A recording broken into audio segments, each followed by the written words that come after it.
pushing on, but then you went too far. When your ship has sailed and all your dreams are lost, everything is wrong, you feel like it's your fault. Just remember, I will be there for you, baby. Remember, there's nothing out there to get you, don't forget it. When life feels lemons, just call me. Just call me. Just call me.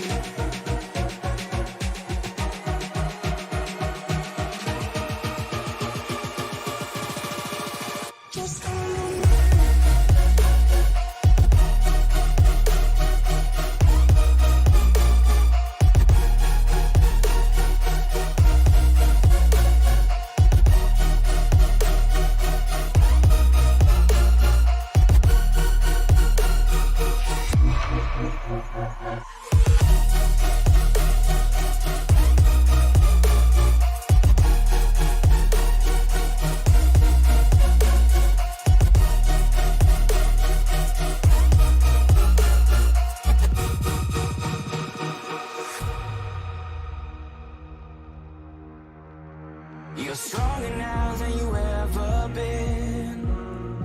You gotta leave now, it's time to catch the wind. You will climb up high and look through the clouds, and when you're feeling low, I know you'll bounce back. Oh, and just remember, I will be there for you, baby. Remember, there's nothing out there to get you, don't forget it. When life throws lemons, just call me. Just call me.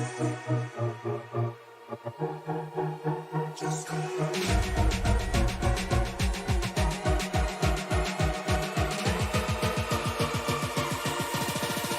Just call me.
It was so nice out west at the Auto Club Speedway last time out here for the TNT Truck Series. We thought we'd stay out here for a little while.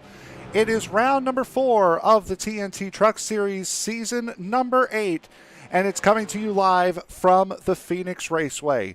Good evening, everybody. My name is Frank Marchese. Thank you very much for making us a part of your evening here tonight. Alongside me, as always, my broadcast partner, Tony Trapasso. Tony, great racing so far. These last 3 times out, we've seen 2 mile-and-a-halves, a 2 mile, and now we come to a 1 mile, quote-unquote, short track here at Phoenix Raceway. Yeah, absolutely. You know, this was I was concerned when I first heard that they were going to reconfigure this track, because the last time they reconfigured it, they did away with the grass and they did away with the backstretch wall opening, and it didn't seem right to me. But for some reason, and I'm not sure why I feel this way, I love this layout that we've been using as of late. Yeah, I think it's kind of the same, but it is a little bit different, especially with the fact that they've turned this track around. I know this is the first race that I've broadcasted here with ESBN with the racetrack in this configuration, with the start-finish line out of what used to be turn 2. It's created a lot of great racing in real life, and I know in this sim as well. It's been quite a challenge to get the car off of turn 4 without spinning it out, trying to get to the line as quickly as you can. Yeah, absolutely. And I mean, that's one of the things these guys are going to have to be mindful of all night, because it does have the open dog leg. It's very easy to get the truck unsettled coming through that area just past the start-finish line, and then getting back up on the actual racing surface to get your turn 3 entry. It's so easy to get it wrong here that, these guys are going to have to tiptoe, especially on cold tires. And I dare say this is probably the warmest we have. What just happened to Larry Poling? Yeah, I saw that. That was a little odd. What happened to the 69? It's almost as if he hit a rock or a wall or something and just jumped down into the car below him. All right, then. As the weirdest week in iRacing history continues. Yeah, we'll just completely ignore that and go to the point standing, shall we? Right now. That sounds like a grand idea. Randy Bechdel, after his win last week at Auto Club Speedway, has opened up that points lead here just 3 rounds into the season, so plenty of time to catch. But still, a 24-point gap is going to be a big one. Evan Pienta, Chris Brown, Scott Tompkins, Jeff Pogo in that top 5. Ellis Thomas is there as well, so these guys are certainly going to be moving around, is still trying to find a place here so early in the season. Very much so, and like you mentioned, it is still early in the season, so there is going to be some time to make up some ground. But I'm a little bit concerned for some of the big names that we're normally seeing up towards the top that haven't been here the past couple of weeks. They're running out of time because they've already burned their 2 drop weeks. And it's game on from here going forward. Mostly talking about the 24 of Jordan Smith, the winner of the opening race of this calendar season. And Eric Holly is here this week. Jordan Smith, after winning at Vegas to open up the year, still MIA. Yeah, a little bit concerning there. I don't think anybody's really heard from him as of late. So, Eric, if you're listening, let us know, and know that we're thinking about you, and we're missing seeing you on track, bud.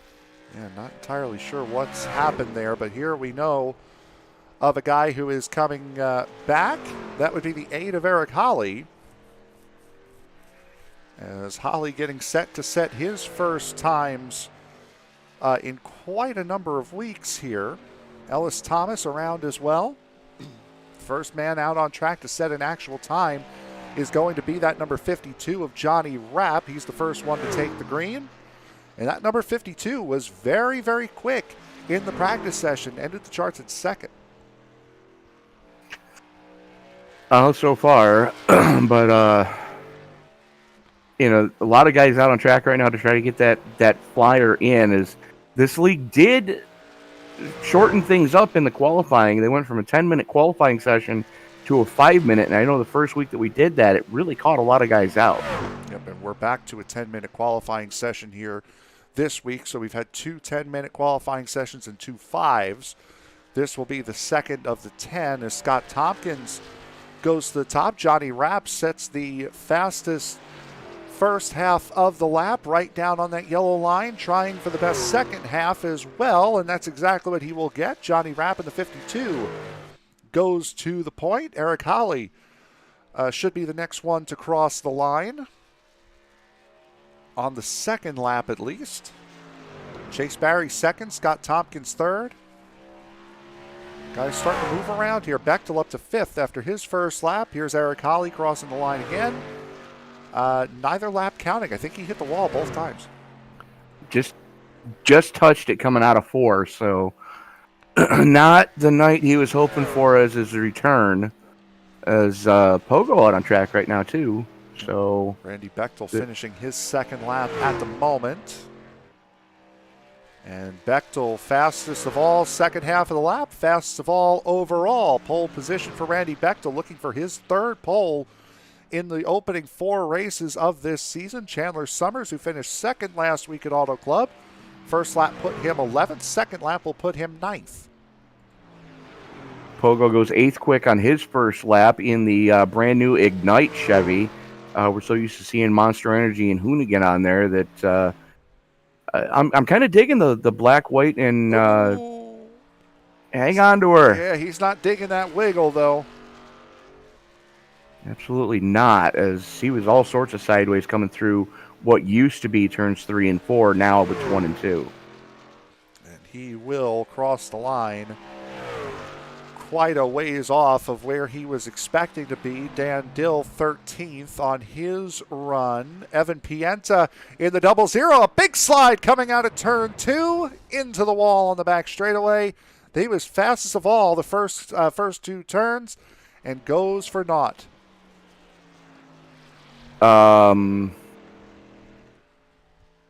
Big old slide.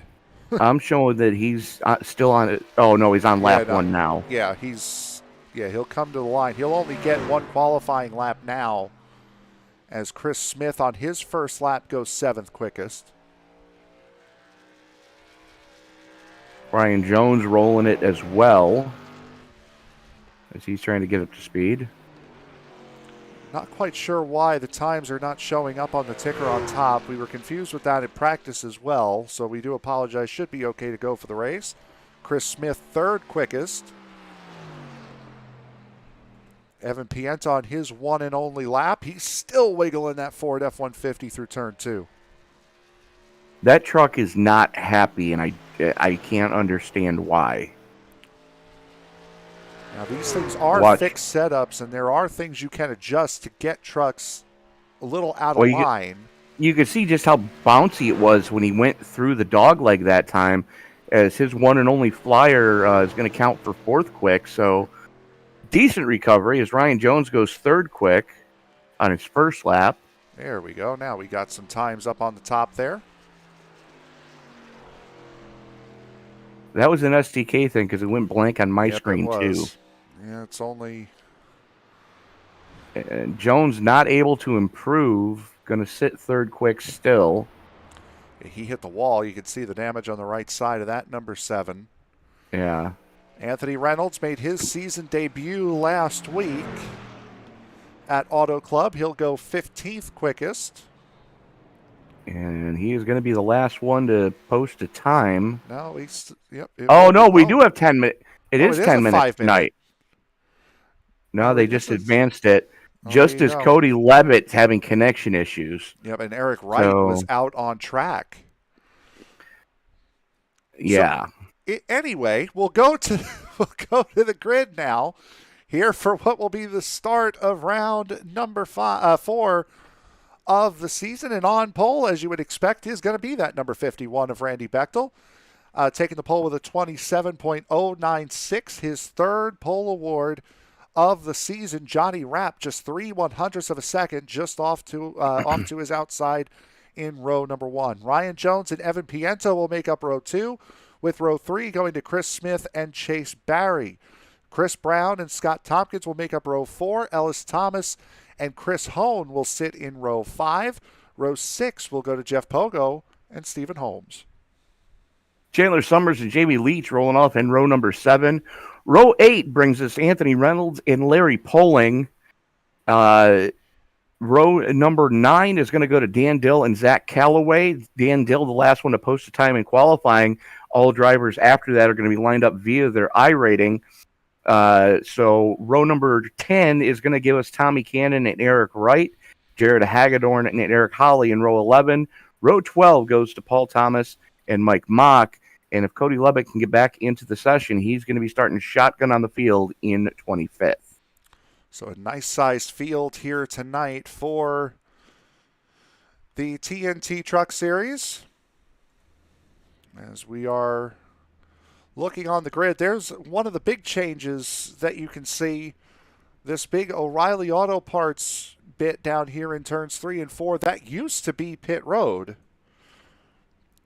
here before the newest reconfiguration. They've moved that pit lane well in turns 3 and 4 now. Created a little bit of an easier entry back onto the racetrack with guys definitely going to be taking that dog leg.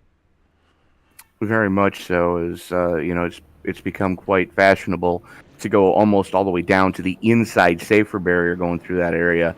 But again, you got to be real careful, as we saw, after his qualifying lap, Evan Pienta's Ford F-150 was very unsettled coming back onto the track. So, that's something that we're going to need to keep an eye on all night long. Thank you, Evan, for that update. Jordan, he is at training and will be back in April, so we're going to be missing him for a little while. Got that first win of the season out of the way, though, and there's going to be a long way that these guys are going to be held down under pace speed as the pace car already down pit road. Take a quick look at the weather. 80-degree track temperature, 77-degree ambient temperature here tonight, 56% humidity, and very, very light winds to the north. Getting set to go for the 4th round of the season here, 200 laps from the Phoenix Raceway. We are green. As the 52 wrap got a good shot from Evan Pienta as they were stacking them up going into that dog leg for the first time. Luckily, everybody keeps them pointed straight, but the question is how much radiator damage is going to be showing up, and we're under caution already. Caution's already out in the back. That's Dan Anthony Dill. Reynolds. Anthony Reynolds back there as well. That's the 42 of Paul Thomas. You're right, Dan Dill has already jumped to pit road.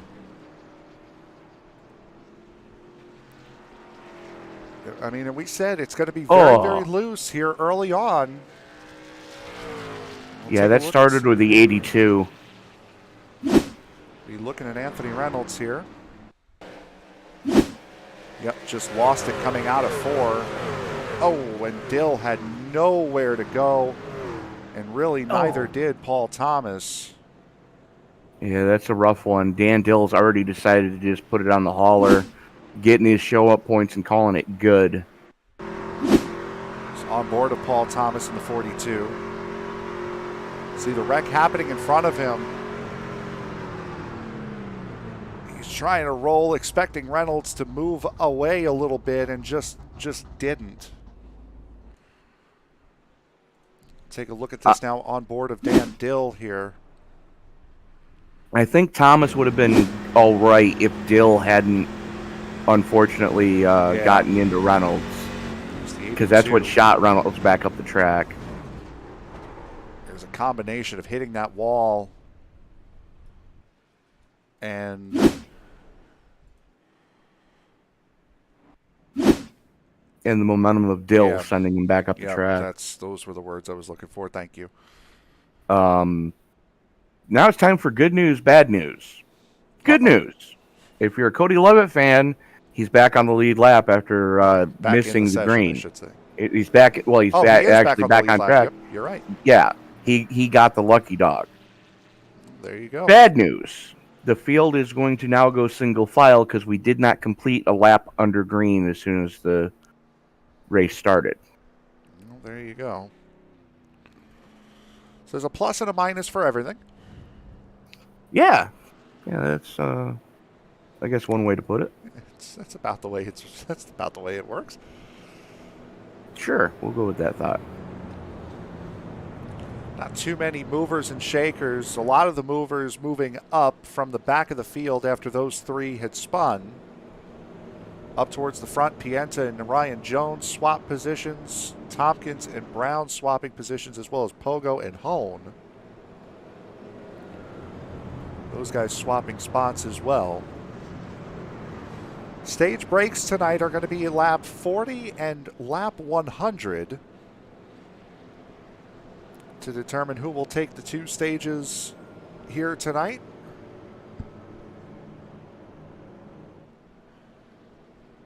guys already starting to double up here. We still got a little bit to go before we kick it back to green flag racing.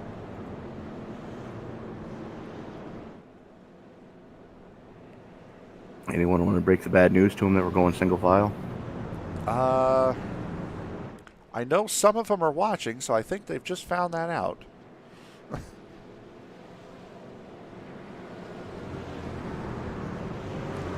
Well, looks like we're going double file. Interesting. So there you go.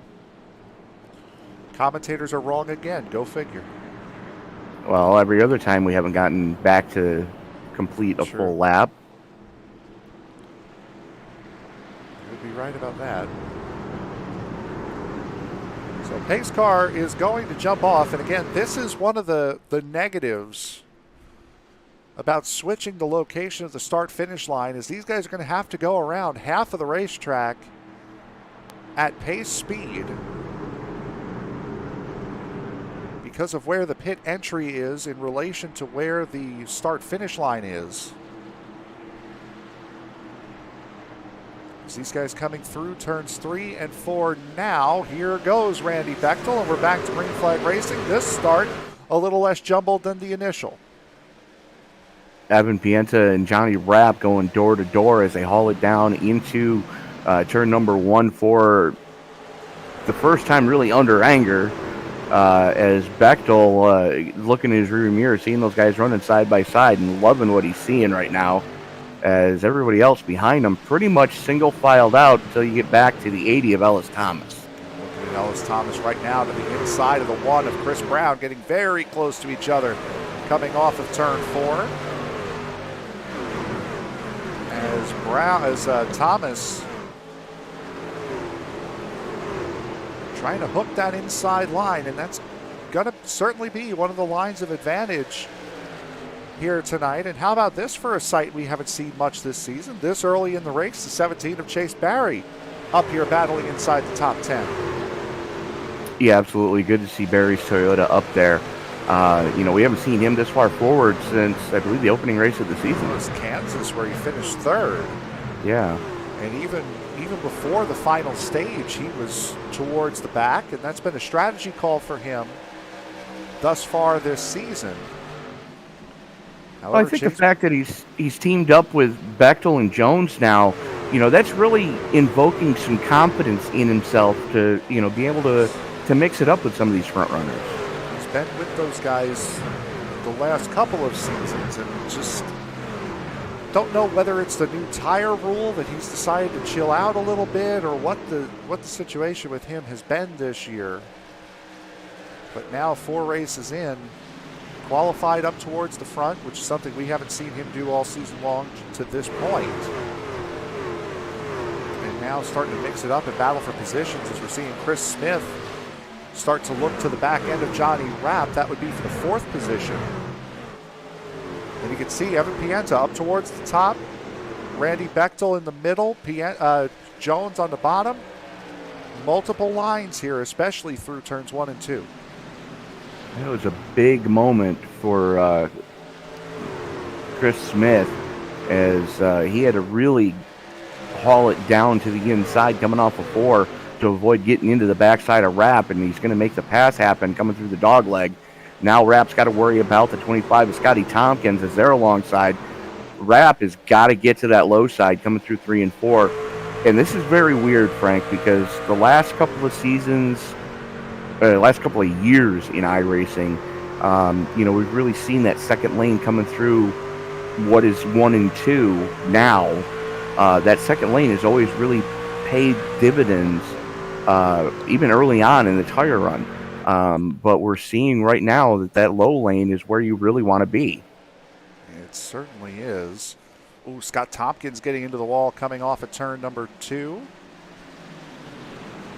That corner, they may have changed the number on it, but it certainly hasn't gotten any easier. No. It's a fast, flat corner leading up to a wall that comes out at you really quick. You got walls on both sides, so when you come down with, the locals refer to as the hallway, because at times, depending on what car you're in, it feels like you're driving between your kitchen and your living room down a hallway. And it's not for the claustrophobic, that's for sure. It certainly does get close down there. As we've seen throughout the years. I mean, what was it? A couple of years ago, that big wreck towards the end of the race that completely clogged what was the front stretch then, completely up going down into the old turn one. Yeah. Scott Tompkins to the inside of Chris Brown. Looking for fourth, and we're starting to see, we haven't seen too many guys venture down and cut that dog leg. Starting to see some more guys do it. And Tompkins getting the better of Ellis Thomas there as he's still trying to put the moves on the 28. I dare say it's one of those deals where they were trying to during practice and realized just how unsettled the truck is going down there, that you're kind of tiptoeing through that area right now. It is a quite abrupt. You can see the bouncing of that truck as it goes down. That is an abrupt shift from the banking of the racetrack to the banking of the apron down there. And next time, we'll hang on with Scott Tompkins here. We'll actually take a ride with Tompkins right now as the caution comes out. And I believe that is going to be the 3 of Cody Levitt. Take a look and see what the scenario with him is here. He pulls off and stops. Maybe thought he was far enough off the racing surface, but still that will cause the caution. Well, with an open dog leg, there's no place really that's out of bounds. Should have just driven it right around the pit road and not brought that caution out. Yeah, that probably would have been the better suggestion for him. As we are just about halfway through the first stage.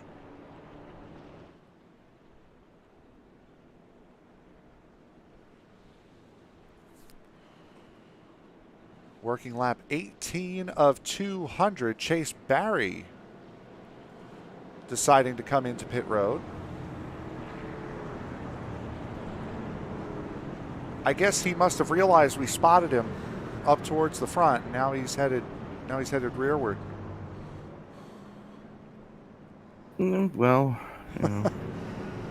Jared Hagedorn in pit road as well. Mike Mock, Anthony Reynolds also coming into pit. 3 retirees thus far. Cody Levitt, as we just saw, Dan Dill and Paul Thomas both out before completing the first lap of the race. Because of Anthony Reynolds' spin coming off of turn 2.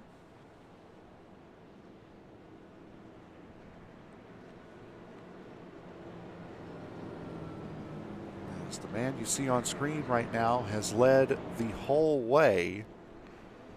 And this has been fairly unique for these guys because this is the earliest that we've had any form of caution, whether it be a stage break or an actual physical caution here all season. We've had 2 already here in this first stage. Yeah, very uncharacteristic of the USRA TNT Truck Series presented by TickleZombie.com. I'm not sure if it's the fact that it's the first, and I'm using this term loosely, short track that we're going to all season, but it's the shortest track we've been to so far. First mile-long racetrack of the season. First racetrack shorter than a mile and a half that we've done thus far this year. Next week, certainly going to be fun as we head to the Milwaukee Mile next week. All right. We got 2 concrete tracks coming up through the month of March. Milwaukee, Talladega, then the Charlotte Roval, and then Dover. Difficult in their own special ways. the upcoming month of racing here. They did not make Ooh. this schedule easy. Yep, that's Scott Tompkins. What in the world happened with him? Oh, Tompkins has a throttle hung. His pedals have disconnected and his throttle's hung. Yep, his pedals have completely... Wow. Well, he got into the back of Ryan Jones. I think that's when he realized that pedal just went completely AWOL on him. But he did the right thing by getting off the track. I'm very surprised they didn't pull the safety car back out. As here we go, coming back out of turn 4, we're back to green flag racing again. I'm not sure if anybody really knows what's going on with him yet. Okay, they just started talking with him. Look at the rear end of that number 7 of Ryan Jones. Oh, yeah. This is the second time this season, well, the second time in the last 2 weeks that those two have gotten together. And neither one of them intentional, and this one was a hardware failure. Yeah, it was the other way around last week. Yep. With Jones getting into Tompkins. But Tompkins in the pits right now doing what he can to try to fix that throttle pedal. But meanwhile, out on track right now, these guys are single filed out. They're going to be 18 laps to go to the competition caution for the stage break. Through the field, these guys have gotten single filed out and not really battling all that much. This would be a battle just inside the top 10. That's the 52 of Johnny Rapp, who again started outside front row, with Jamie Leach behind him. Stephen Holmes right there in 10th. Eric Holly on the outside of the top 10 looking in. Started 22nd, did Eric Holly in his first race since the season opener. Holly already up 11 positions from where he started this race.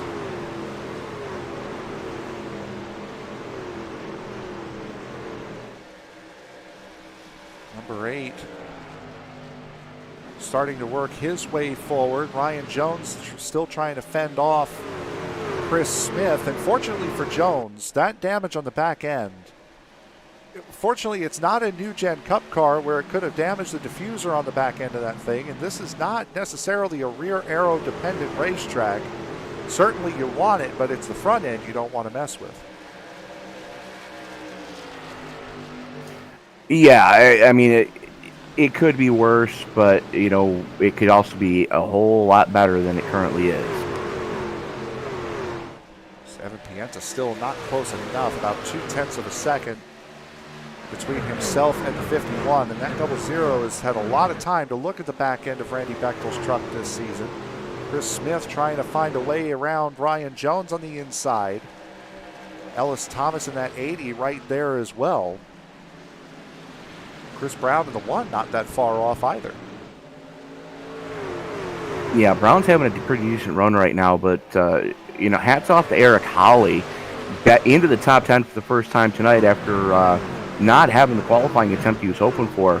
Up 12 from where he started. Chris Smith still trying to find a way around that number 7. A little bit further back through the field. Here's Tommy Cannon. And Blue Ridge Racing number 47. Zach Calloway has gotten around Stephen Holmes. Eric Holly has done the same. So Holmes has fallen from 10th all the way to 12th. And you see right rear damage on that number 9. The series sponsor on that truck, as he did all of last season and all of this season thus far, as Tommy Cannon looks to the inside of Holmes. And Cannon will take over that 12th position. Holmes not giving up yet as they come through the dog leg side by side. You got to think that Cannon, though, with the head of steam, going to send it in there. Holmes going to drop in behind him, and now has to worry about the 12 of Chandler Somers reeling him in hand over fist right now as they come down the hallway one more time. We had as we had mentioned during the qualifying session, this number 12 had a very good run last week at Auto Club, finishing second. Looking to capitalize on that momentum, running in the 14th position right now as out of pit road. You may have saw there Scott Tompkins returning to the racetrack, now 22nd position, running a good number of laps down. I would have to say 7 if my math is correct. Quick math. So Tompkins has gotten that. You are correct. Has gotten that number 25 Poblocki Chevrolet Silverado back out on the racetrack. Meanwhile, up towards the front, Johnny Rapp defending against Jeff Pogo for 7th. Yeah, Rapp and Pogo just kind of going after it right now, as there's a heavy battle in front of the guy that's got the best view of that battle is the 8 of Eric Holly right now, as he's reeling in his teammate Pogo, as Johnny Rapp gets away from Pogo. Pogo now having to defend against Holly. Pogo caught that apron. As now here comes Pogo coming into pit road. Interesting. So an early call to pit for the 4 of Jeff Pogo, maybe thinking stay out all the way to the end of stage 2 on this new set of tires that he'll have, if he takes tires at all. He's going to have to if he does, because he's only got 3 sets to get him through the entirety of this race here tonight. So that'll be one pit stop at the end of this stage, 1 pit stop at the end of the next stage, and then 1 pit stop. Fuel only for Pogo. Oh, well, there you go. So he's filling up to go the distance. He'll be a lap down, though. Will that 4 of Pogo. Yeah, but the good news is he's got the lucky dog in his pocket right now. Racing going to get a little bit desperate up here towards the front with the stage coming to a close in the better part of 5 laps. Guys are going to start making some moves here, trying to find lines to advance themselves up, try to get as many stage points as they possibly can. Randy Bechdel thus far has won the most stages this season and looks well on his way to winning yet another one.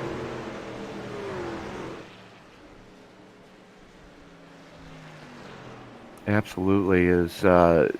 Pienta's been in the slugging, since the first green flag drop this season, but he hasn't had the chips fall his way yet. And right now, Pienta is in a Toyota sandwich with that Ford F-150. We got Toyota, Ford, Toyota, and then a sea of Chevys behind him.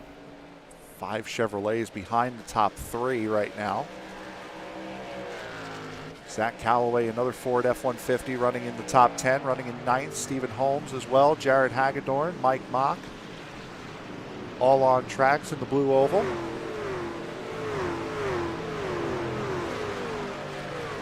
Tommy Cannon looking towards the back end of the 13 of Jamie Leach.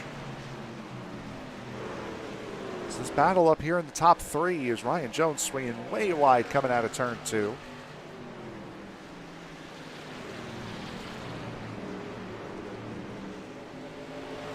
Battle for third really going between these guys. Well, that's the only real battle on track right now, as everybody else was about a truck length to a truck length and a half separation between anyone around them. But right now that Chris Smith would love nothing more than to, get by Ryan Jones and, make a statement here tonight, as we are going to be 2 to the competition caution. We are coming to the line. Competition caution will come this time by as Paul Thomas has to evade out of the way of the race leaders. Good to see Paul back out on track. Absolutely.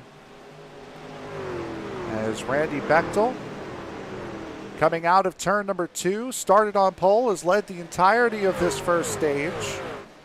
2 cautions, 1 for an incident on the first lap, second one for a car pulling off track.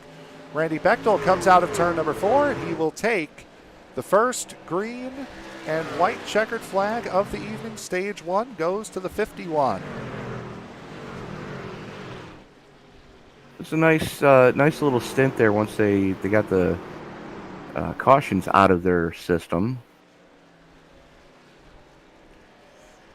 Had a lot of competitive racing here in this first stage, but with these guys trying to save that set of tires, because last year when these guys came here, there were 4 sets of tires. They had an extra set to play with when they came here last year, as they will have had at every other racetrack. But this is a track that will eat up that right front tire, especially if you're not careful. So maybe seeing a little bit of conservatism here early, as now everybody comes down pit road. Now the question is, who's going to take tires here and who's going to try to leg it out until the next fuel stop? Because the next competition caution is scheduled to be on lap 100. So, do you want to dance with the devil, or do you want to just, we've already been to Vegas, so you should have had the gambling out of your system by now. Chris Hone, the only lead lap driver to stay out under this caution. Now, he will get credit for this lap led, as Evan Pienta, I believe, no, he did not win the race off pit road. Ryan Jones, the only one electing to take tires, it looked like. I think he's also, oh no, he didn't stay. No, that was behind. Rapp. No, Jones Rapp did as well. Jones and Holly pit for tires. No? Yes, he did. Not with a 9-second stop, my friend. That would be Jones with the 15-second stop, sir.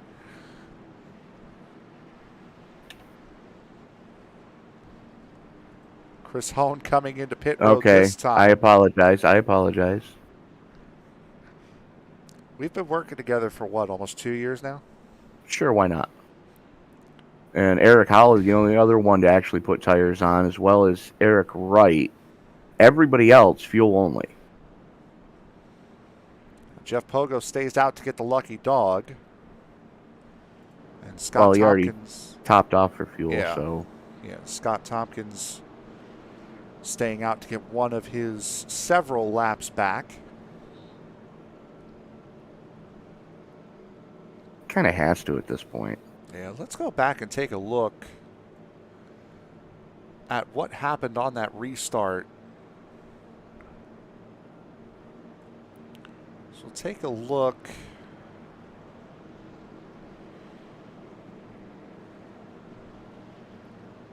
Trying to figure out how far back to go here. Hold on 1 second.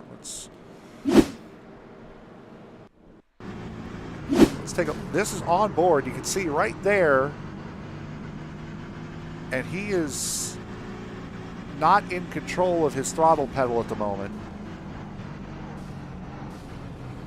As you're riding on board with him.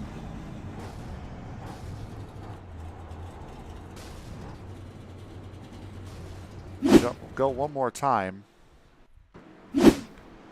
Just see it just gas up, runs right into the back of the 7, and then he just yanks it to the inside. Yeah, absolutely. He did the right thing, knowing that the throttle pedal's stuck. I mean, you could hear that engine chugging away, and he was finally able to get it parked against the safer barrier to get that thing to a stop so he could get the tow onto pit road. As the pace car peels off, Bechtel gonna have the button. Shocker, right? But Evan Pienta gonna be restarting outside row number 1 as the two of them enter the restart zone, coming into turn numbers 3 and 4. Bechtel pulls the trigger, and we are back underway here, working lap 45 of 200 here at Phoenix. Tony, you knew I was going to call it for you to bring us down to green. Thank you very much for that. Telekinesis here. We've been working together how long? Well, I was meaning more. We've been working together how long, and you still haven't learned to not doubt me. As here comes Evan Pienta for the race lead. First time Randy Bechdel will be passed on track. Nope, Bechtel still leads that lap. Caution comes out again. Chase Berry. Take a look at that 17. Oh, that's a lot of damage on the front end of that 17 of Barry. Larry Poling there as well in the 69. It looks like Chase may have had a little bit of help. That back end torn up for him. And unfortunately, Larry Poling absolutely nowhere to go. Race car to the face. It's Mike Mock. Boy, Mock just really drove it in there. And yeah, you're right, Larry Poling, just a unfortunate victim of circumstance. Jump on board of Larry Poling. It's Mock in front of him. Pardon me, that's Hone in front of him. There's 17, just bounces right off the wall and just ping-pongs right back down into him. Absolutely nothing to do there.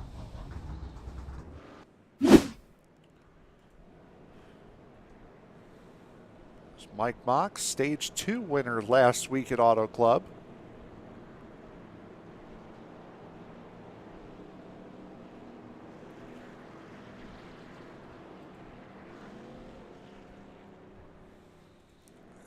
Pienta got oh so very close. Well, to getting around the 51. Close only really counts in horseshoes and hand grenades. So I've been told. But, you know, he's still slugging away at it. But, you know, again, this is one of the best runs we've seen out of Chris Smith this early in an event. And Ellis Thomas in the top 5. So Ellis has been hanging around up here all night. Same with Chris Brown. Chris Brown in the 1 has had a very quiet night. As we saw Scott Tompkins going around to get one of his 7 laps back.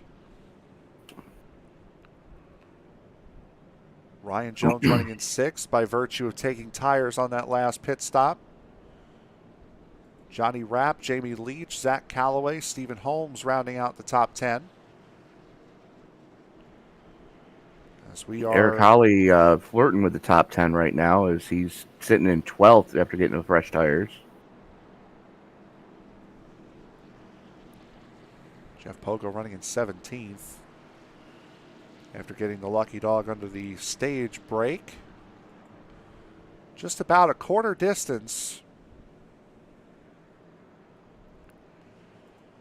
here at Phoenix Raceway. I'd like to remind you that coming up here on ESBN, the Circle B Diecast Super Speedway Series will be at Talladega tomorrow night in the Xfinity cars. 8:20 p.m. Eastern Time start for them. The Circle B Diecast Super Speedway Series, round number 4. The KMM New Gen Cup Series will be at Auto Club. 9:20 p.m. Eastern Time start. We just were told that the AG Solar Solution Series will not be broadcasted on Saturday night. Not quite sure what happened there. So on Sunday will be the iFormula Championship, round number 3 at Suzuka. That'll be at 3:20 p.m. Eastern Time. And then at 5:20 p.m. Eastern Time will be ISNF. They will be at Martinsville this Sunday night. Love me some paperclip racing. Absolutely. And if it's one of the more unique tracks we've had on the schedule here lately. It's been feeling like it's been a lot of the same racetracks all in a row here lately. Nice to get something like Martinsville, something completely different. Yeah. Yeah, there'll be Jason, and I believe I'm going to be back in the booth for that one this coming Sunday, so looking forward to that. A lot of racing on Sunday. Sunday night NASCAR and Fuel also coming your way on Sunday night as we go back to green flag racing. Evan Pienta once again slots right in behind the 51 for the restart. Battle for 4th, hot and heavy between Ellis Thomas and the 1 of Chris Brown as they work their way through 1 and 2, side by side, door handle to door handle, coming off a 2. That is the 7 of Ryan Jones with a good run. Pienta looks to the inside of Bechtel for the lead. And for the first time tonight, someone other than Randy Bechdel is going to lead a lap. That was Evan Pienta just barely getting that lap led. See a lot of right side damage on the 1 of Chris Brown as well, so he's been in the wall somewhere. Take a look back there, you see that. Boy, it's very easy to tell when that white paint scheme has been scuffed up. Just a little bit. Especially when you have blue walls. Thomas trying to avoid getting passed by Ryan Jones. Again, Jones, one of just 3 drivers to take tires under that stage caution. As Jones will swing around the outside. Ryan Jones in the 7 up to 4th. A little bit further behind, that's Zach Callaway battling with Jamie Leach for the 8th position. Callaway's going to get it. Yeah, Callaway, he's got a good run going right now, up 10 spots from where he started. Eric Holly back into the top 10 as he's currently sitting in the number 10 spot, up 12 from where he started. Solid run for the man in the 8. Right on board with him. Looks like vacation may have done him well. Yeah. Getting really close to the back end of that 13. Somebody made some contact with the wall up front. Might have been Callaway. That's a good possibility. See the multitude of lines. And, oh, hello, Stephen Holmes. Holmes working the inside of Holly right now as they come down the hallway one more time. They've got Tommy Cannon right there behind them, so they both have to be a little bit on the cautious side. But one thing you don't have to be cautious of, Frank, is if your wardrobe is not up to par and not up to snuff and it needs some life pumped into it, you need to go to ticklezombie.com and take a look at the apparel that they've got available over there. Some of the greatest designs I've ever seen embroidered on a t-shirt. ticklezombie.com, let them know the TNT Truck Series sent you, and make everybody happy. Sergeant Segway, thank you very much for that. As Evan Pienta just barely holding off Chris Smith. Pienta really working that outside line through turns 1 and 2 and trying to drive as straight off of 2 as he possibly can. It's a line that you usually see for Indy cars around here. I know when we were doing Sim Racer's Edge for as long as we were, they would come here every single season, and that outside line through what was then 3 and 4, very, very useful for those cars. Pienta finding it very useful for himself here tonight. Hey, if it works, it works. And right now, it's definitely working for Pienta as, he's doing what he's got to do to maintain with Randy Bechdel right now. And you know that young man is sitting in that car right now going, okay, what do I need to do to get by this guy? Ryan Jones ran right up on the back of Chris Smith going into turn 3 just a moment ago, and Ryan Jones also making use of that outside line,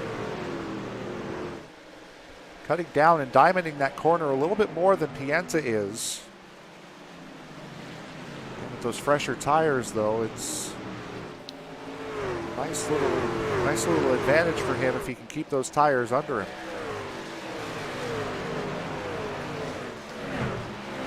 He's doing what he's got to do right now, but you've always got to keep an eye on Ryan Jones because he's always a danger to pass you if he's anywhere even close to being a truck in one piece. And just that blast in the center of the rear bumper, I mean, that was the only good thing when Tompkins' pedal went haywire, is he was aimed dead center of Ryan Jones, so he didn't turn the 7. Certainly had a chance to. As Eric Holly jumps up into the 7th position, getting around the 52 of Johnny Rapp. We are 40 laps to go until we hit the first stage break of the evening. We'll take a quick break. We'll be right back. You're watching the TNT Truck Series here from Phoenix. Back in a moment.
Working lap number 69 here from the Phoenix Raceway. Randy Bechdel currently holding a 1.8 second lead and growing at the moment. One guy who does not have a gap growing is the man behind him. Evan Pienta still being hounded by Chris Smith, and Eric Holly has jumped up into the top 5 while we were in break, passing Ryan Jones and Ellis Thomas. Yeah, it looked like Jones and Thomas got held up just a little bit by the lap truck of Paul Thomas, and that allowed Eric to get by. As now he's working the inside of Chris Smith, and now sets his sights on the 00 of Evan Pienta as he pulls up right in front of Smith to block off any retaliation run. Right now, though, Holly is your biggest mover, up 19, and that's big because this lead group here, this top 3, has really remained unchanged for the better part of about 40 to 50 laps. Eric Holly does have a tire advantage on these guys that is worth noting. At the pit stop time for these guys, the 8.4, the 8-9 second stops, those would be fuel-only stops. The 2 14, 15-second stops will be stops for tires. So Holly jumping up into second on fresh rubber right now as compared to the drivers around him. And Pienta giving plenty of room, coming through the flat of 1 and 2, knowing that Holly has that tire advantage. He's going to suck in behind and just try to maintain, stay in front of the 28 of Smith, as we are working lap 73 of 200. Smith to the inside of Pienta, coming through the dog leg. And even with making that pass, Eric Holly in that 8, the fastest car on track at a 28.5. Next closest driver to him would be Ryan Jones, would be Chris Smith, pardon me, at a 28.64. And Smith still can't get past the 00, even though he's about 0.3 quicker.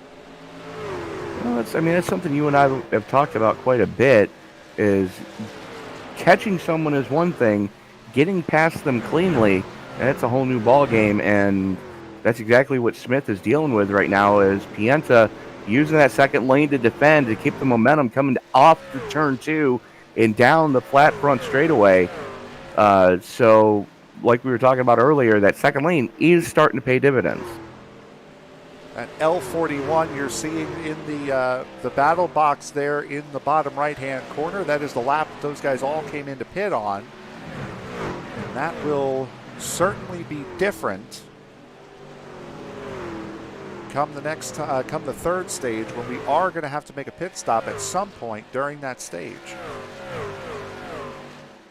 Yeah, we absolutely are. But right now, everybody's all right to at least get to the century mark.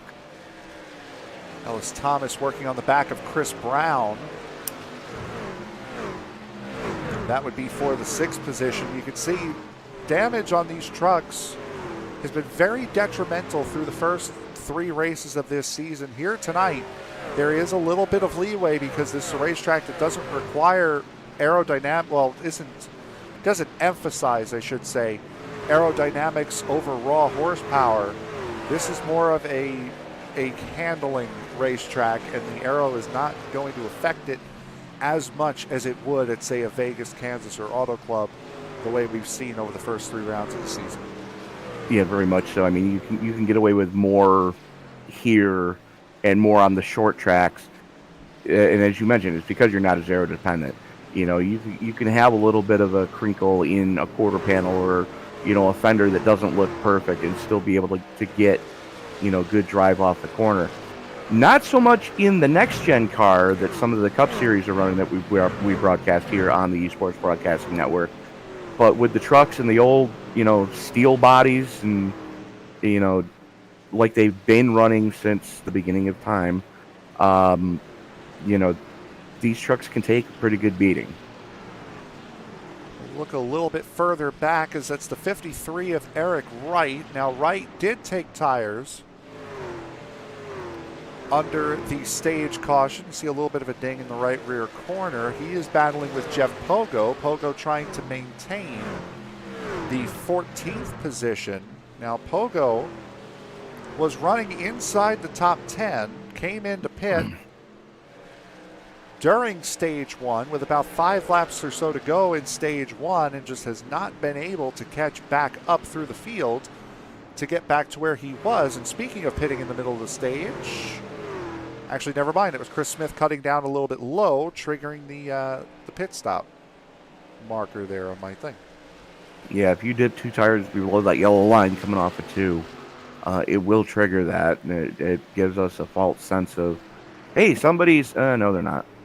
It's Paul Thomas that they're lapping. Paul Thomas was a part of that first lap incident with himself, Chase Barry, Dan Dill, and Anthony Cody Reynolds. Levitt. A couple of retirees here tonight: Dan Dill, Cody Levitt, Mike Mock.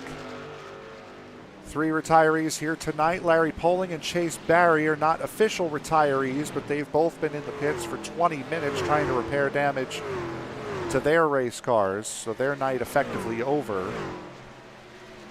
As it sits, less than 20 to go before the end of stage 2.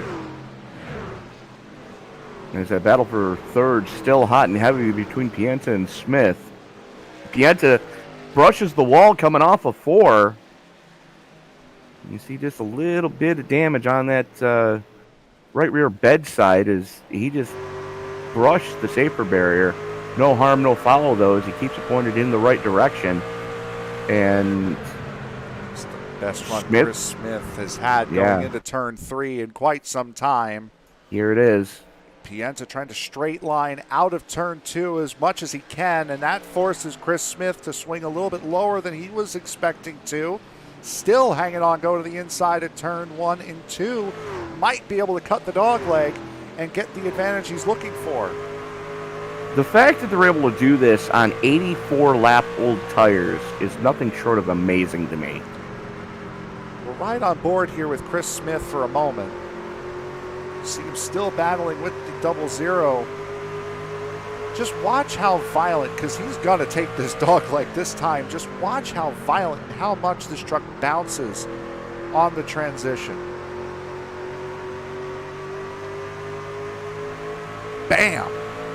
And you can see it in front, too, with Evan Pienta, and that's getting off and on the transition. Yeah, those guys are flirting with disaster, not in a good way. And that really upsets the truck. Taking that dog leg, it doesn't matter what car you're in, that thing will send you around. By slamming it that hard. Oh, you figure you drag the chassis, you unload the suspension, and then when the springs go to do their job, it basically just bounces the vehicle skyward. And ask a Formula One driver how that feels. Yeah, especially with how these new cars have been bouncing. Chris Smith was able to complete the pass going into 1 and 2. Pienta got the better run, tried the crossover, a big wiggle for Chris Smith going into the dog leg, and he will finally, after about 60 laps of trying, will get around Evan Pienta. Well, that was one of those deals for Smith that when they went into the dog leg, he took a page out of Ayrton Senna's book of, I'm going to put my truck here. If we crash, it's on you. And Pienta wisely backed out of it just a tick. Eric Holley has worn the advantage out of those tires. He's been lapping now quite a number slower than the 51 of Randy Bechdel. We'll take a look at the lap times here between these two. It's just slowly starting to creep back the other way as the gap down to the lead was about 1.5 seconds, and now it's ballooned back up to 2 seconds. So Avery Vanderhoof is asking a favor from us. Okay. Can you please call Evan Pienta, Evan turn 4 wall Pienta? Just one time, please. He knows Evan in real life, apparently. I think we can work that in. As a big block there from Ryan Jones on Chris Brown, and Brown is going to take that 5th position. It's a big swing down to the inside from the 7.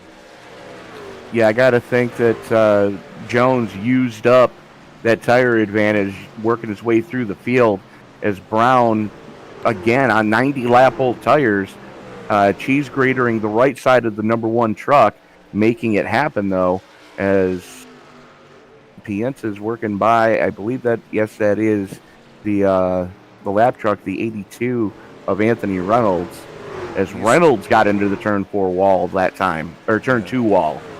These two that we're watching here coming up to that 82. 7 of Jones on the outside, Brown in the 1 on the inside. They're going to have to get this sorted out pretty quick because you don't want to go 3 wide at Phoenix ever. You certainly don't. But it's going to be quite a hardy battle between these two. See, wow.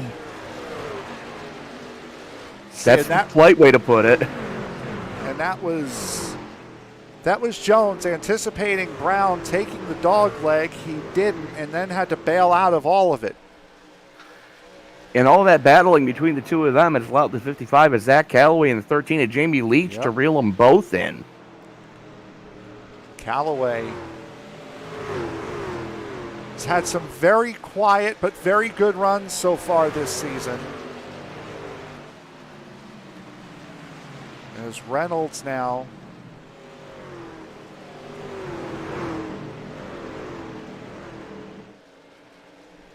Starting to fall through this group. And again, these guys are going to start to get a little desperate here.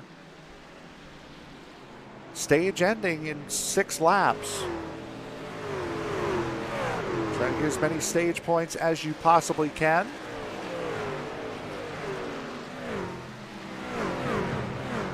So Jones, I'm sure, will be back on the attack, but he is going to have to cover off that 55 of Callaway, who is looking very racy to the back end of that number 7. Very much so. Callaway's one of those drivers that, the later you get into a tire run, the more his truck comes alive, because he doesn't abuse his equipment like some of these other guys do on fresh tires. He'll sit back and just let the race come to him. And right now, he's got a good run going, up 11 from where he started, currently sitting in the number 7 spot, working on the number 6 spot. Very solid run. And I think the last time we had mentioned that, sorry, Zach, he had an abrupt end to his night the last time we mentioned how he was doing. He's going to try to use the 42 as a pick here to try to get around Ryan Jones, and he will do so successfully. 55 to P6. Nice solid run going right now. Again, sorry, Zach. Something happened. Well, I mean, it'd be, par for the course if something were to happen, because, it wouldn't be a esports broadcasting network race without the announcer's curse rearing its ugly head. The big jinx. Yeah. Randy Bechdel looking well on his way to securing yet another green and white checkered flag. He's won stages in every race thus far this season.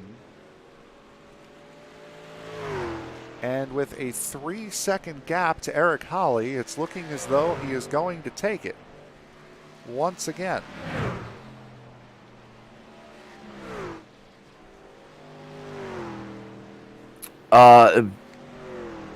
Unless something goes horribly wrong, which it would have to at this point for anybody to, be able to usurp Randy Bechdel's dominance here tonight.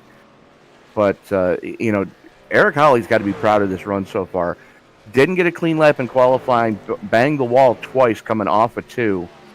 So it negated both his laps in qualifying. Started deep in this field in 18th.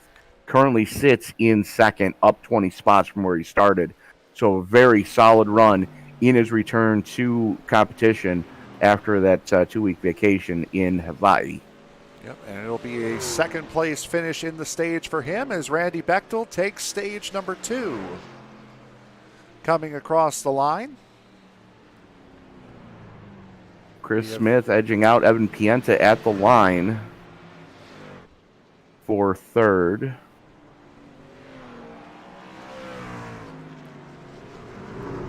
For Randy Bechdel, he has led all but 2 laps here tonight. Evan Pienta and Chris Hone, the only 2 other drivers to have led here tonight. And with Randy Bechdel letting off to allow the pace car to go by, we are starting pit stops a little bit early here this segment. Wholesale pit stops, and I dare say everybody except Holly and the 7 of Jones they're going to have to take tires this time. I mean, you still have 2 sets of tires on the wall, so it wouldn't hurt to take the set of tires here. Jones and Holly don't. They got 1 set left. Oh, they have 3 total. Oh, I thought 3 total. Oh, I thought you had said before it was 3. No. Over. There's okay. the set they started on, and they've got plus 2 2. spares. I thought you had meant plus 3 earlier. So yeah, that is a little bit of an issue for the 8 and the 7, as it looks like Ryan Jones might have taken that 2nd set. He did.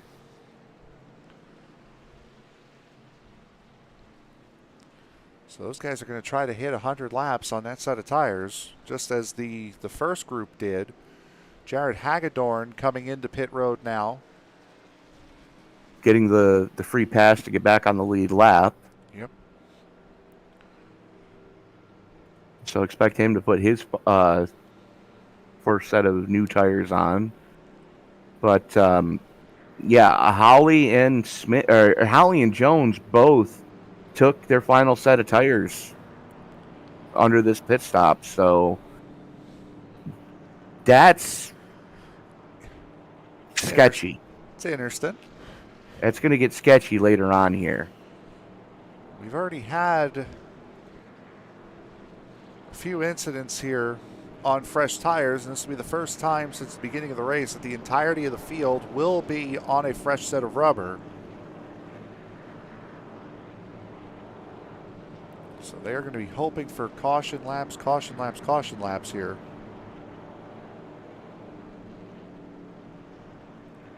Chandler Somers in pit road. Anthony Reynolds repairing damage. Eric Wright repairing damage in the 53. Larry Poling done for the evening in the 69. Chase Barry's still on pit road. He's been on pit road for a half hour.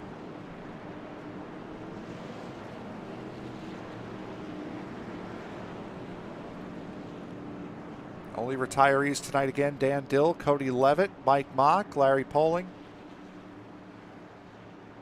And that would be it.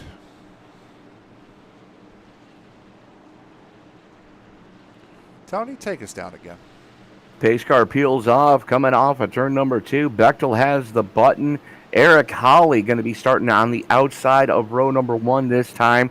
The furthest forward he's had a chance to restart all night. Let's see if he's going to have anything for Bechtel as they're both on fresh shoes this time. Coming into turn number 3, Bechtel has the button. They get into the restart zone. Bechtel holds them down. Green flag in the air, and we are back underway. Bechtel clearing away once again, and not a great restart from Eric Holly on that outside. That'll allow Chris Smith to jump him and get into second place. Ryan Jones trying to jump both Holly and Pienta to get into the third spot, and he will do that successfully, although he has Evan Pienta all over the back bumper of that number 7. And we're under caution again. Yes, we are. It's Hagedorn. Hagedorn and Somers. That's a lot of damage on that, too. Chandler Somers as well. Sitting down on the inside. Yeah, that started with Hagedorn on cold tires trying to get onto it coming off of 3. And just the back end washed out. He tried to save it. Somers tried to go on the outside, and Hagedorn shot up the track and just embedded that Milwaukee or Makita number 2 in the outside safer barrier. Yeah, but we saw that during practice. Paul Thomas also getting a little piece of it. And we saw that during practice. I think it was with the one, that wall grab, where you just hit a certain part of the wall and it just grabs you and yanks you around, as we're on board with Somers here. And yep, that was just a big snap. Boom goes the dynamite. Yep, and Somers and Hagedorn will most likely be done off of that here this evening. And that will be our 5th caution of the night, our 3rd for incident.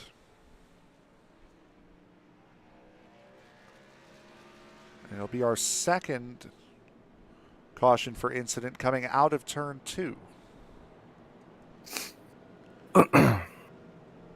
You thought that turn was hard enough to get out of with a lap on your tires. Now a half a lap. Those tires don't heat up the way you want them to, and that's very easy to do. Unfortunately, you are absolutely correct. It's very easy to have things go horribly wrong horribly quickly, as I'm not 100% certain if Bechtel was at the start-finish line when that caution came out or not.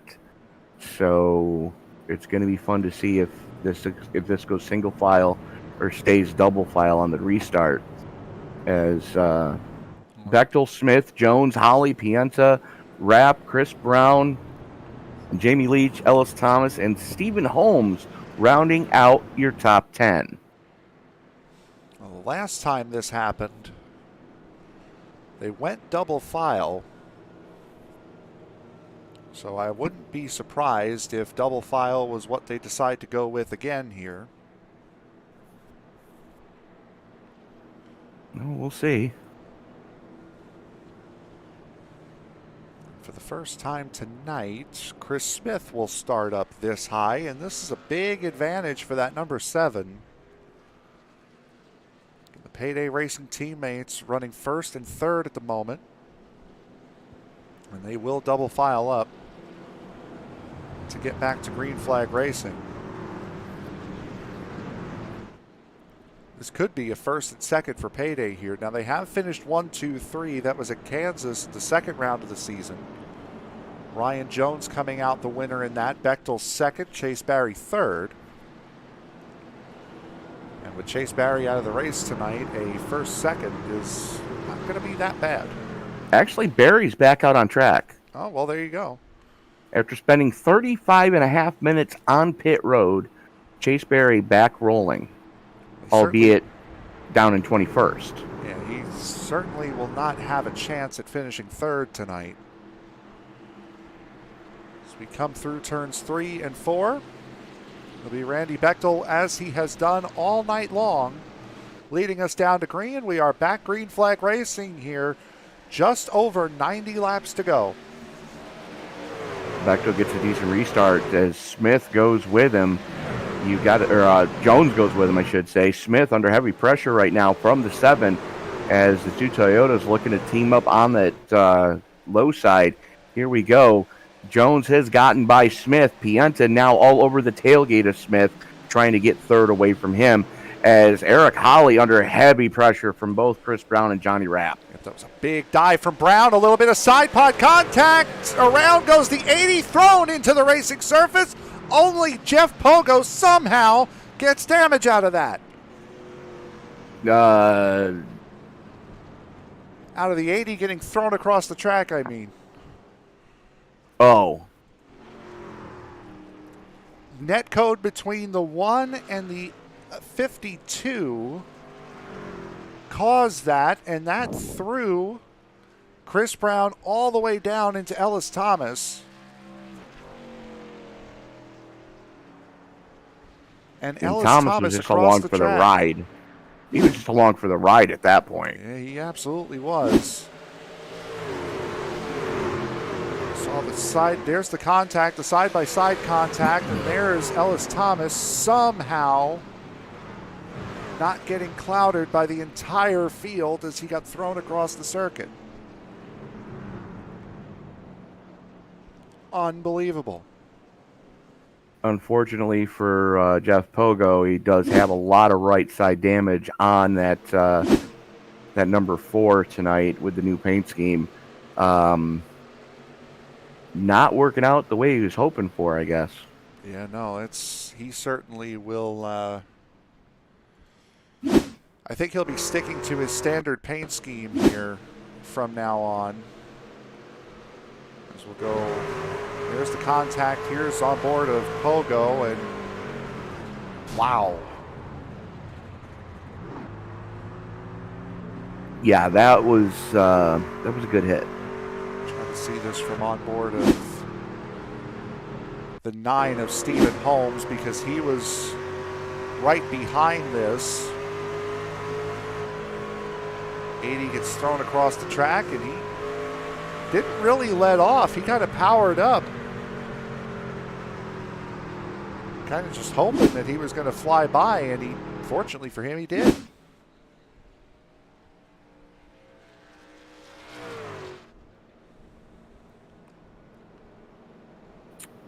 The good news is it didn't end as poorly as it could have. Absolutely. Further up the field, that could have been a completely different story. Very much so. So Chris Brown, Ellis Thomas, Jared Hagedorn. Oh, strike that. Anthony Reynolds, Chris Brown, and Ellis Thomas coming to pit now. Chase Barry back down pit road to repair more damage. Jared Hagedorn, Chandler Somers, and Paul Thomas still on pit road from the last incident. And I think at this point we only have about 10 or 11 cars running that have not been involved in some sort of kerfuffle here tonight.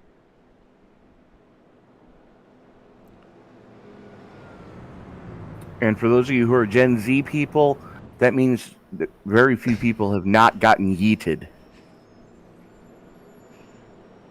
I think the CC was supposed to go with that.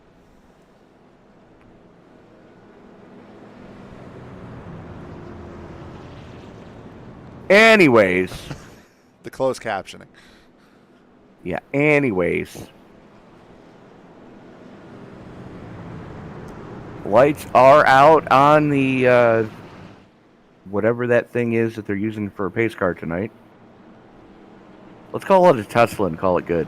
Sure.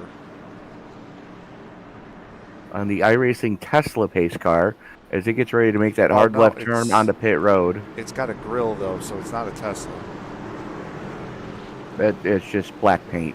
Ignore that. I know a guy that did that. You've already got it. Just take us to green, Tony. Bechtel going to have the button one more time. Ryan Jones, his teammate, going to be restarting right next to him. So look for those two to get a pretty clean and pretty clean start here as they work their way into 3 and 4 into the restart zone. Green flag in the air. Jones doesn't go. Chris Smith does, and we are back underway.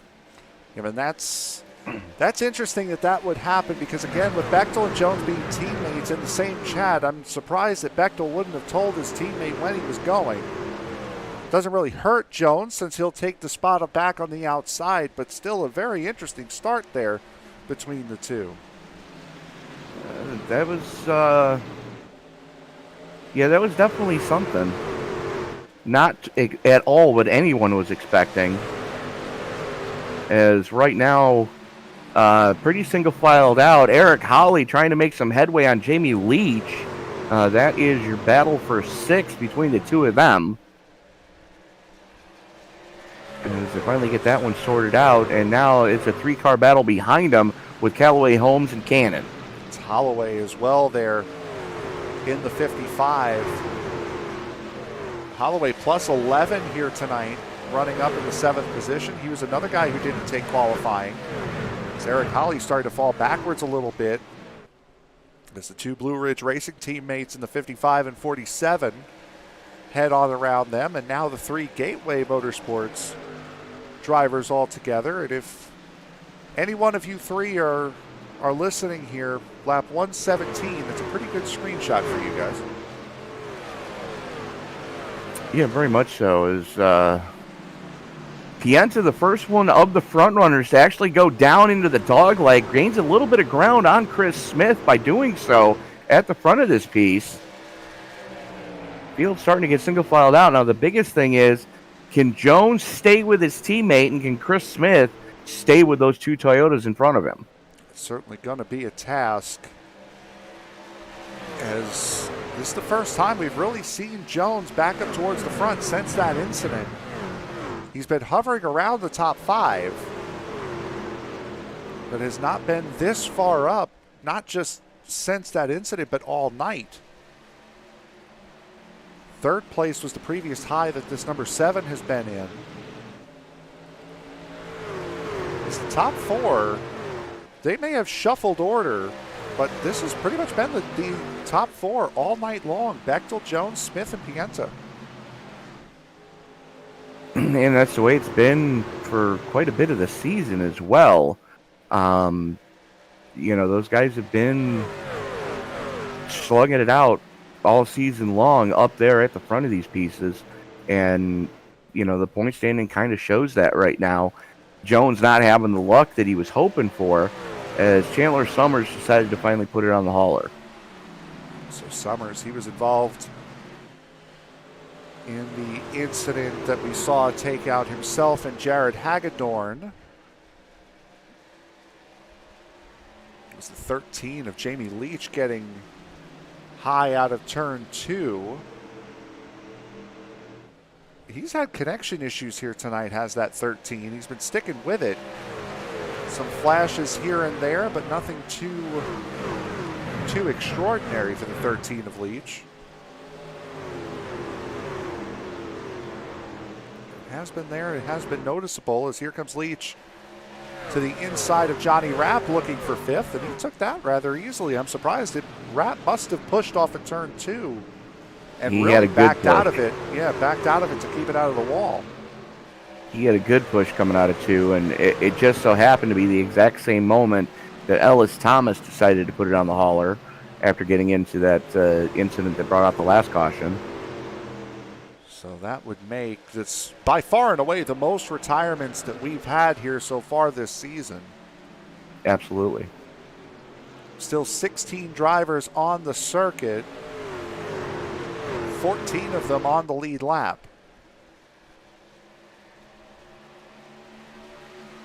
As Bechtel now starting to try to run away from his teammate Ryan Jones. Chris Smith looking to the inside. He has been on that white line all night long and just has not been able to find a really good run to be able to take him up. Maybe migrating towards that outside might help him a little bit. Well, we're going to find out here as the tires are going to start to come into play, as they're already 25 laps into this tire run. Now, granted, only about 15 of that has been under anger, so they're going to have to be mindful of that. As you can see, the blimp's giving a great view coming off of 4 of the kind of run that Jones is able to manage coming off of 2, whereas Smith running that lower line, he's kind of choking the truck off in the middle of the corner. Up on top right now, as see those 2 lines at work, and they are 2 very different lines that these guys are taking. 52 of Johnny Rapp also, he's coming under some fire from Zach Calloway.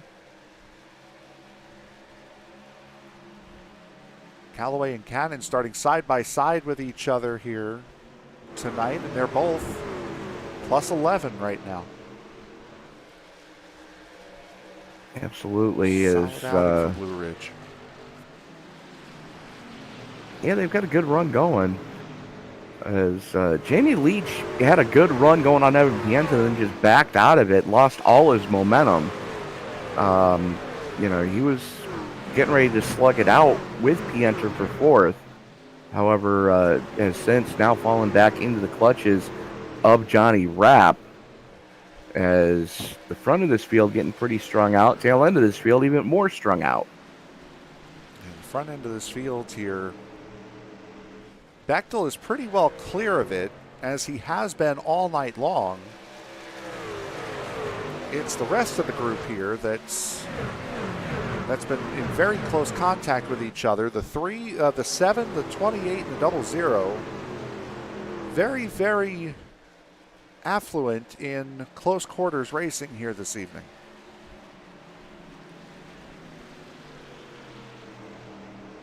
Yeah, those guys don't seem to be phased too easily. It's been very, very up close and personal all night long, have these 3.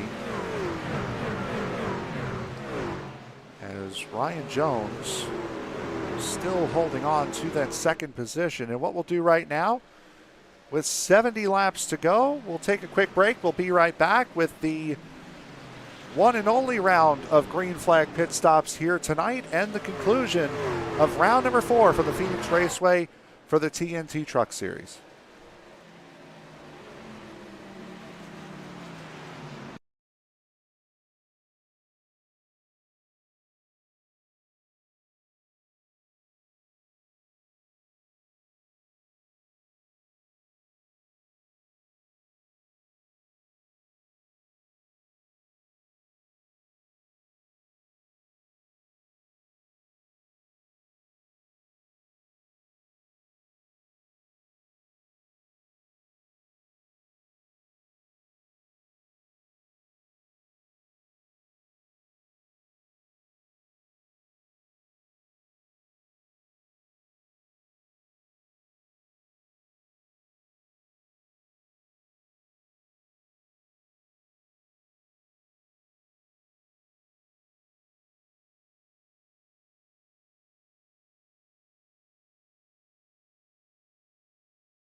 60 laps to go here from the Phoenix Raceway, and coming up the remainder of the weekend here on ESPN. Tomorrow night will be a doubleheader. The Circle B Diecast Super Speedway Series will head to Talladega for round number 4 in the Xfinity cars at 8:20 p.m. Eastern Time.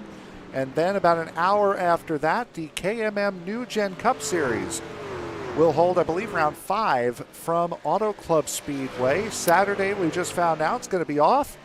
And then it is 4 races on Sunday night, so get ready for them. The I-Formula Championship kicks it off with their 3rd round of the season, the Japanese Grand Prix from Suzuka. Yep, Ryan Jones coming into pit road. 3rd round of the season from Suzuka. That'll be at 3:20 p.m. Eastern Time. The ISNF Cup Series will come to you from Martinsville. That will be at 5:20. And then it'll be Fuel and Sunday Night NASCAR coming up as well this Sunday night. So if you're not enjoying the real life race, you got about 4 to choose from on Sunday night with us. Absolutely. It's going to be interesting to see. I dare say Jones has already burned all his extra sets of tires, so this should be just a fuel-only stop for the 7. No, he's up. He was up on the right side. Yep, and up on the left now as well, so Jones will get new tires. A little bit more than half of this fuel stint he'll have to do on this set of tires. Johnny Rapp and Zach Callaway battling side by side. This will be for the 4th position now, with Ryan Jones surrendering his position. During the break, we saw Jamie Leach and Eric Holly jump down pit road, so they have serviced their machines and are down and away. Callaway has gotten around Rapp, and now his Blue Ridge Racing teammate with Tommy Cannon will look to do the same. As Cannon will get the move done going into turns 1 and 2, so Johnny Rapp having to reset here in that number 52. Has not had the night that he was looking for tonight. You know, he started up towards the front and then just got shuffled back, and relatively clean truck. A little bit of right side damage on that truck, but nothing too major. As now he's fallen back into the clutches of the 9 of Stephen Holmes. Holmes looks like he's getting a better run off of 2, as Holmes now has to deal with, I believe that's a lap truck. Yes, it is. That is Jamie Leach. Jamie Leach, the first driver not on the lead lap. If the caution were to come out, as Leach now looking under Johnny Rapp as well. So Jamie Leach picking up 2 positions, at least a track position in a couple of corners. I think Leach has already been down pit road. Yes, because I'm showing him. Lap 135, he came down. Yeah. He and Eric Holly came down during the break. Randy Bechdel right now with a 1.5 second lead up at the front here. Chris Smith gifted second as the 53 of Eric Wright dives out of the way.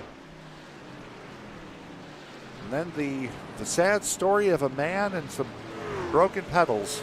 Scott Tompkins is running up in the top 5. Coming out of the stage 1 caution. Had a hardware issue that caused his gas pedal to stick. Ran right into the back of the 7 and then sat on pit road for about 8 or 9 laps as he was getting that number 25 sorted. And unfortunately for him, finds himself down in the 16th position in the top 5 in points coming into tonight's race. That unfortunately will not be the case coming out of tonight's race. Yeah, I mean, you hate to see it happen, but especially when it's just something completely out of his control like that. He's coming down pit road now. The only thing that would have made that funny is if he had been driving a Toyota Tundra.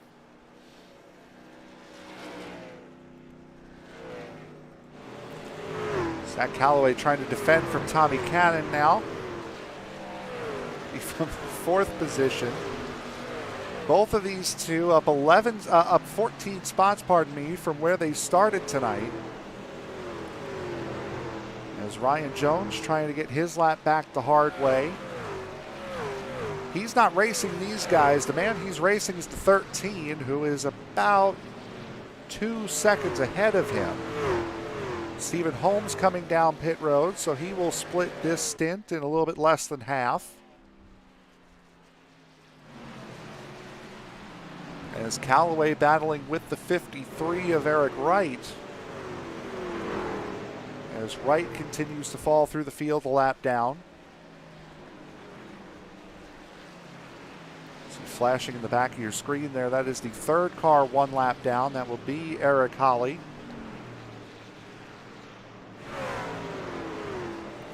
Pit stops for part of the top of the field have commenced. The other half, however, trying to wait as long as they possibly can. Maybe try to run some quali laps here at the end, as only 9 drivers remain on the lead lap thanks to the pit cycle. Fastest lap of the night currently belongs to the 8 of Eric Holly with a 27.3, and you compare that to what, let's say, Brian Jones just did. It was a 28.3. So, not really getting the most out of those new shoes. And that 27.3 from Eric Holly. The next fastest lap of the race is Chris Hone dives down pit road in the 58. The next fastest lap of the race is Jamie Leach at a 27.53. So he's a full 2.5 tenths clear of anybody else for fastest lap. And I'm sure with how short the final stint for these guys is going to be, as Randy Bechdel dives down pit road, I'm sure that will change here momentarily. That's the safe bet. So for the first time tonight, Chris Smith gonna lead a lap here. So all important bonus point as coming tonight, top 5 in points. I mean, every point counts going forward. 4th unique driver to lead a lap tonight is that number 28. Chris Smith in, Evan Pienta in, Callaway, Cannon in, Johnny Rapp will stay out to lead a lap. And with Rapp leading, that'll be the 5th unique leader, and only 4 laps that have not been shown the way by the 51. All but one of them in the pit cycle.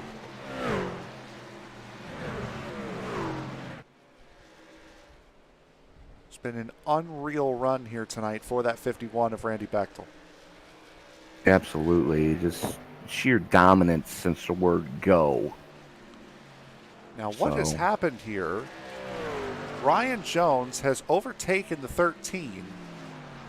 And because Jones stayed out as long as he did, he has now jumped the old leaders.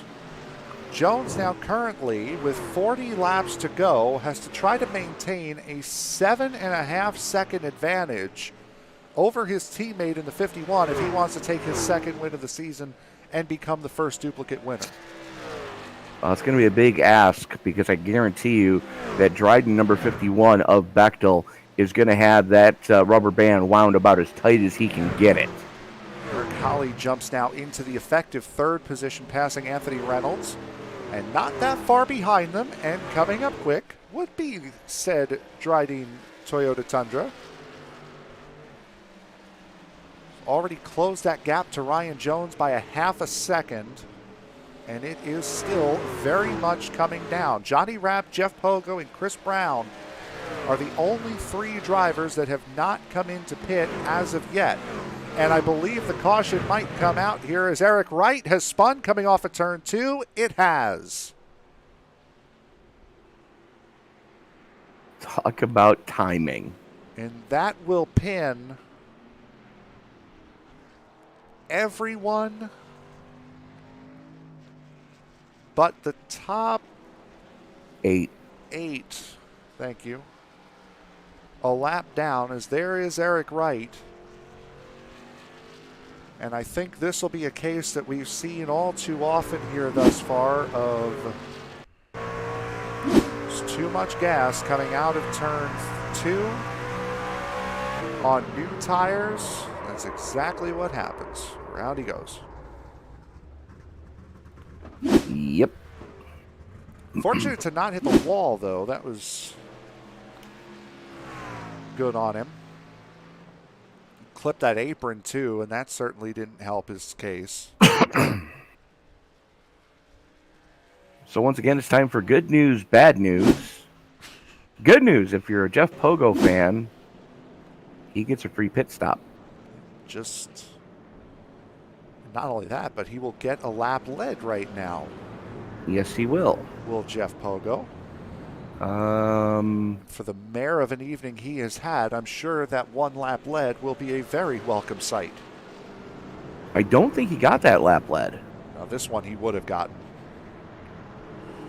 No, Rapp was in front of him when he got into his pit stall. That's intriguing because I'm looking at the official iRacing scoring right now. that's In sim, it's got Johnny Rapp as leading that lap. That's interesting because there are no pit stalls beyond the start-finish line, so that's interesting. I'm just telling you what. No, I'm not saying you're wrong. I'm saying iRacing is wrong. But anyway, I completely agree with that. Also, relatively good news if you are an Evan Pienta and Steve Holmes fan. They are in front of the aforementioned Jeff Pogo. Pogo's going to lead the lap this time, but because they are in front of the leader, they get that free pass to get one of their laps back, as does the 25 of Scott Tompkins.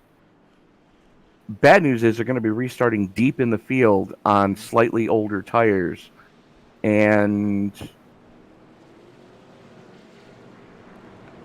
Pogo hasn't come in to get his money stop yet. no, he has not.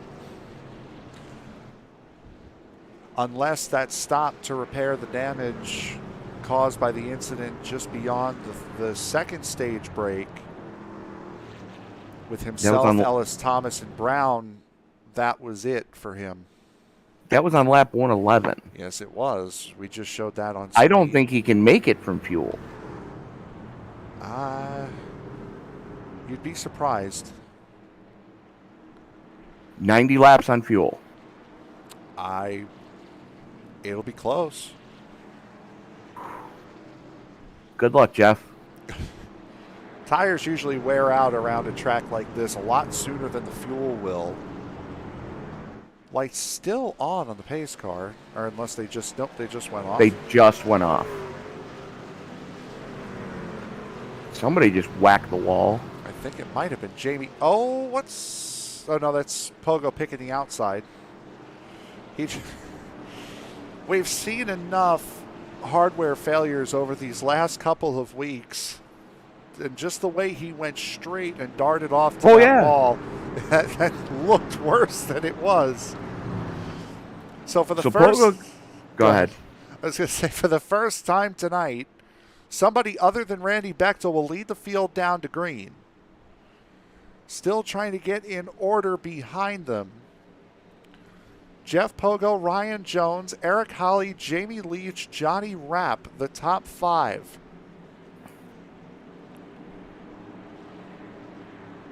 And coming off of 4, getting set to go green flag racing. We are back underway as the two Gateway Motorsports teammates on the outside try to clear the one Payday Racing car on the inside. Pogo certainly has done it. Holly looking to do it going into turn 1. Can't quite get the move done. Jones battling tough on that inside lane coming off of turn number 2. Holly does get him clear there. But don't look now. Here comes Bechtel. Yep, and Bechtel had to really swing that truck to the inside coming out of turn 2. Eric Holly makes a big move on the outside line to take the race lead. So the 8 now in control. Ryan Jones swings to the inside in front of the 4 of Pogo, looks to the inside of Holly, trying to take over the race lead for the first time tonight is the 7. Both of them coming down off of turn number 2. Jones not close enough to get to the inside of turns 3 and 4. He'll get the run off. It'll still be Holly leading the lap. Holly leads the lap. Jones with the nose out front as they haul it off into turn number 1. Bechtel right there stalking as he now pulls alongside Eric Holly. Jones wrestles the lead away. And here comes Bechtel to the inside of his teammate. And where did Johnny Rapp come from? Just about to say, Johnny Rapp inserting himself into this battle. Now, Johnny Rapp has the freshest rubber out of all of these guys, came into pit under that caution on 161. So he's in the best shape out of anybody up here in the top 5 right now. He's got the closest battle to that 51, and the 52 will jump up into second. Rapp with a good head of steam coming into turn number 3. He's got Jones right there to keep him honest, as it looks like Eric Holly. No, I'm sorry, that's Tommy Cannon, the lap truck, working his way around or in between Eric Holly and Jeff Pogo. And it looks like he's brought Chris Smith with him. It's the 55 of Callaway.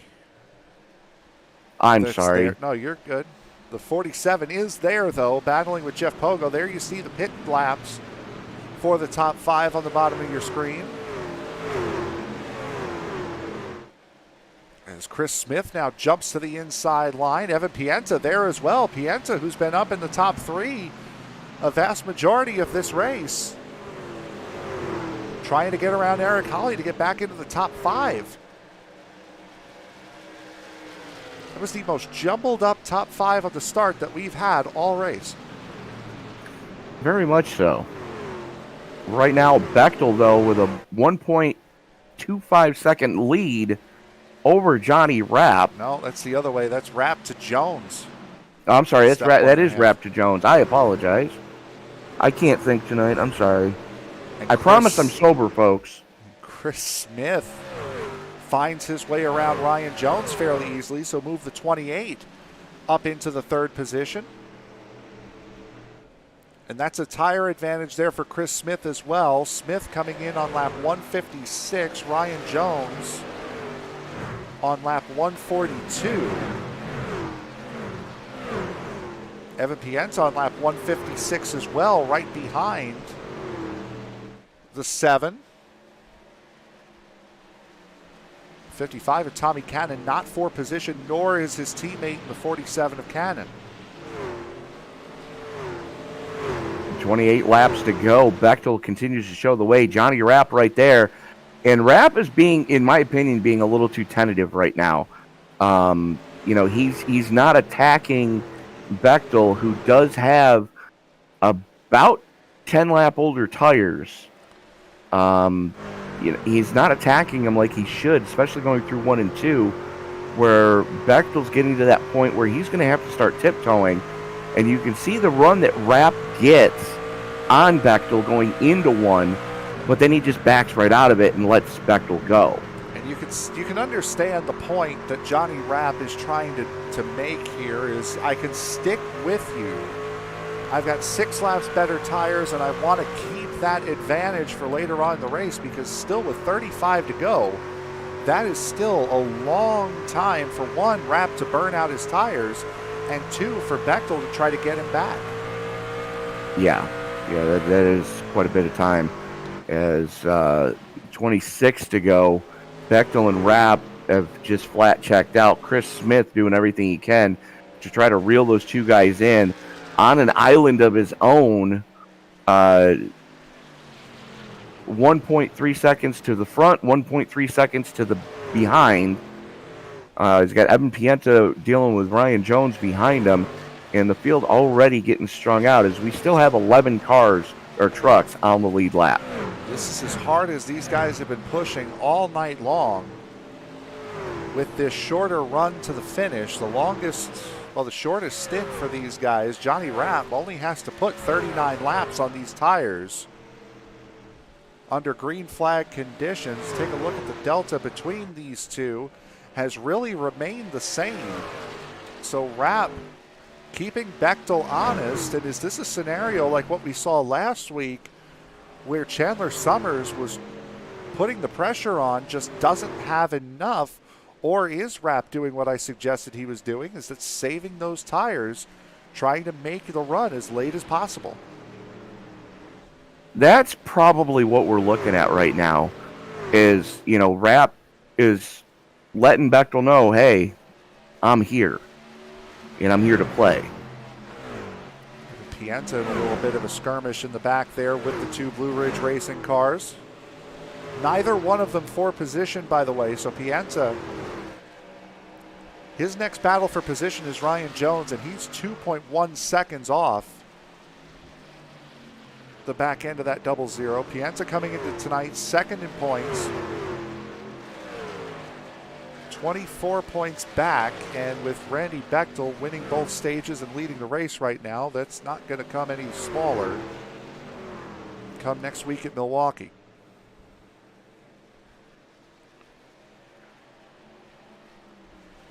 Yeah, absolutely not. As Bechtel, your defending series champion, has put the rest of the field pretty much on notice that if they want the championship this season, they're going to have to go through him. Fourth, second, first. His three finishes here tonight. The only driver in the field through the first three races to finish in the top five in all three races. And it looks like, at this point at least, it's going to be either first or second tonight, as we now have 21 laps to go, coming to the line for 20 to go.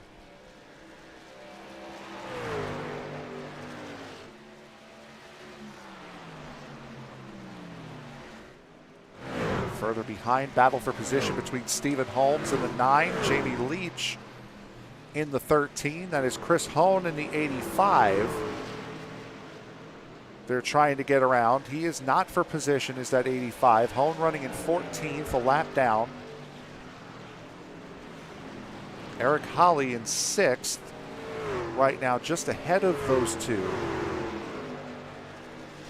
Holly by far and away the biggest mover of the evening, plus 16 from where he started, as Tony mentioned several times here tonight.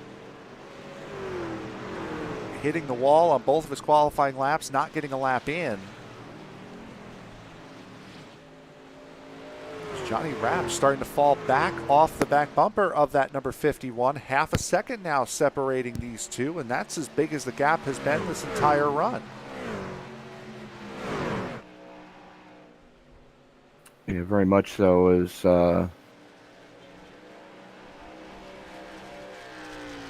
right now, though, Jamie Leach has got the closest shot at getting to Stephen Holmes. That is your pretty much your closest battle on track as we sit. Tommy Cannon and Zach Calloway battling for first place as far as the Lucky Dog is concerned. Tommy Cannon has jumped Zach Calloway. And they've got to be a little bit careful right now because that is a lead lap truck of Evan Pienta in front of them. And you know as well as I do, Frank, nobody wants to be, and I'm using air quotes here, that guy. Lap down car that wrecks the lead lap car, racing amongst themselves. Cannon, if the caution were to come out, would be getting the Lucky Dog at this point. Randy Bechdel still eking out that lead, so it looks like the former might have been true there. The 52 might just be a little bit outclassed here, and that wouldn't be too surprising, seeing the dominating night that 51 has had here this evening. It's been untouchable all race long.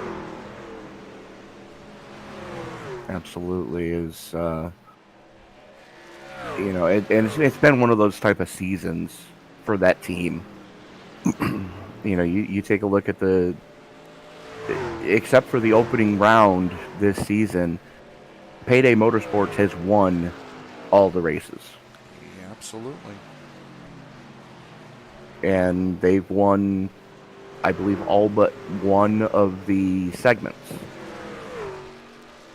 For Randy Bechdel, this will be back-to-back wins for him here at Phoenix. Won at this racetrack last season. took a share of the most laps led at 67 with Jordan Smith in that race, and that will not be a worry here tonight as far as most laps led goes. Well, the other thing, too, is this is going to be the first sweep we've seen of the season. One segment 2. If he can hang on to win the race, that'll be the first sweep we've seen. Absolutely right. As this battle here up front, maybe for the lead is over, but for second, it's certainly not. I think we saw, did I see smoke there in turn 1? No. Oh, I thought I did. No, that's just dirt and debris getting kicked up off the track. This battle here between Holmes and Leach still going. This is for 7th. Johnny Rapp, however, now looking less out the front windscreen and out the back one now, as Chris Smith has closed up that gap. And Smith now looking for second.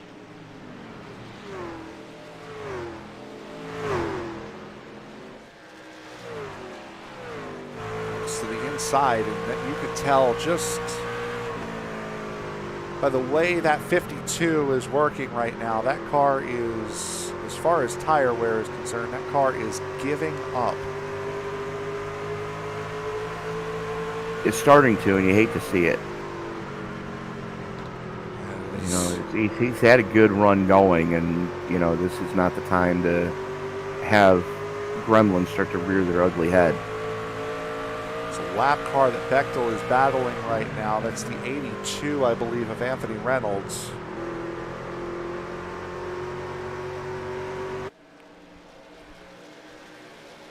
Evan Pienta might be a little bit too far back unless these two really start to go at it. Chris Smith to the inside of Rapp once again. Smith holds on a little bit better this time. Tries to take the dog leg to cut out some of the racetrack, and it looks as though Smith will have a nose out in front coming through 1 and 2, but the momentum on the outside line will keep Johnny Rapp in that second position, at least for the moment.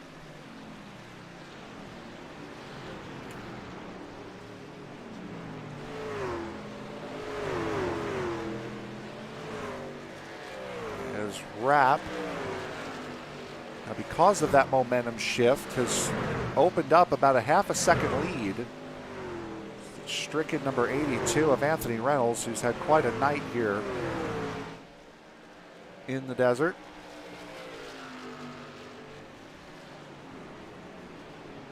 Battle between Stephen Holmes and Jamie Leach has started to dissipate. 6 laps to go. Bechtel just dominating right now as the battle for second starting to heat up ever so slightly as Chris Smith is just nibbling away at Johnny Rapp. Smith's getting into 1 a little bit better. Rapp is getting off of 2 a lot better. And Smith just sends it going into 3 and really closes the gap up there. Closes the gap up by 0.4 of a second. Was about 0.6 of a second the gap before going into turn 3. Then it closed down to 2, and I think Smith might have been cooling those tires down to try to make this last ditch run as we got 4.5 laps to go here, and Rapp now really having to defend. Absolutely. As Smith looking to the inside, coming through 3 and 4. Across the stripe they go. 4 laps to go. Bechtel is 2.25 seconds to the good over this battle for second between Smith and Rapp. This is going to be, either way, if Rapp can hang on for a podium period, this is going to be the best finish he's had in a long time. This will be the best finish he's had, I think, in this series. Remember, he was out in front for a majority of the season opener last year at Daytona, and unfortunately got caught in the big one towards the end. 3 laps to go as Smith piling on the pressure now. Smith is getting such a better entry going into 3 that it's almost scary as we are going to be popsicle sticks in the air for your leader, Randy Bechdel, as he comes through 3 and 4. This battle for the lead, or battle for second, still hot and heavy. Smith is going to have 2 laps to try to get by Johnny Rapp. Can he do it, or can Rapp hang on for a second-place finish, his highest finish ever in the USRA? Johnny Rapp right now has that preferred line on the outside. See that inside line? It's been so hard to pass down there all night long, and Rapp uses that slingshot momentum coming out of turn 2 to be able to keep position on Chris Smith. Smith looking to the inside coming out of 3 and 4, takes the dog leg this time, and Smith big time down at the bottom. Smith has the position by cutting that dog leg as much as he did. Smith takes second on the final lap. But as we come out of go down the back straightaway and into turn number 3, Randy Bechdel has been dominant all night. He will become the first duplicate winner this season. Randy Bechdel wins round number 4 at Phoenix. Side-by-side battle to the line for second. Chris Smith edges out Rapp by 6/100ths of a second. That's one of the closest finishes we've seen in a long time here in the USRA TNT Truck Series, brought to you by TickleZombie.com. As rounding out your top 10, Pienta hangs on for 4th, Ryan Jones in 5th, Eric Holly 6th, Stephen Holmes 7th, Jamie Leach in 8th, Chris Brown, the last truck being scored on the lead lap, coming home in 9th, 10th going to the 47 of Tommy Cannon. It's a big night for all of these guys. Randy Bechdel, to the victor goes the spoils for him. Pole, win, most laps led, all 3 of the both stage wins, and the race win for that number 51. It's the term "never in doubt" start to creep in there. Yeah, absolutely. Just bear with me here. I'm trying to get the... we'll start to bring these guys up here as a fun night here at Phoenix with the racing that we have seen. Trying to move and scroll here, and then yeah, Tony, you're going to have to move them into the waiting room. I've got them, the other ones, but I've been trying to, and no, I know you got to kind of jump them up close. Yeah, I know. I've been working on that. I told you I was working on it. No, I know you were. And ahead, Frank, I believe you've got the man of the hour with you now. I do. Randy Bechdel, your race winner here tonight, and Randy, I don't know what much else to say. Pole, both stages, most laps led. It was quite a night for you. Yeah, the goal was just to try to stay out front, be consistent, not overdrive, and the strategy worked out pretty well. Although, got that one caution there when we had the green flag stops, might have screwed me a little bit, but was able to get back around. I think Pogo was leading at the time, so I had to start behind everybody, so it worked out there. It certainly did, and you weren't back there for too long, but that 52, at least at the beginning of that final run, looked as though he was putting a little bit of pressure on you. How much were you pushing that car to keep in front of Johnny Rapp? I was definitely messing up a little bit, trying to kind of block his line a little bit, get him that dirty air. I think after 15, 20 laps, his tires kind of equaled out, and I think he was kind of overdriving from what I could see in my mirror, but still good run for Johnny. I think it was the best race of the season. Good job to that. Yeah, but certainly a good night for him as well. We head to the Milwaukee Mile next week here. Now, this was a track that was all right for you last season. You finished 4th there last year, leading 101 of the 200 laps. So, what are your thoughts going into the flat, tricky Milwaukee Mile? I'm just gonna try to pace myself. It's it's another 200 lap race, which it's a pretty long race, unfortunately. But just try to pace yourself, see how it goes. Anyone else you want to thank here before we let you go and celebrate your second win of the year? I'd like to thank my teammates Chase, Ryan, team owner, Justin Wilson, and Chris Hone. Congratulations to Johnny for P2. Eric and Jeff for putting on the USRA, Tickle Zombie for sponsoring, and of course you two guys for broadcasting. All right, your first duplicate winner of the season, Randy Bechdel. Congratulations, bud. Thank you, guys. And with that, I think Tony will have the next two. You will start off with Chris Smith.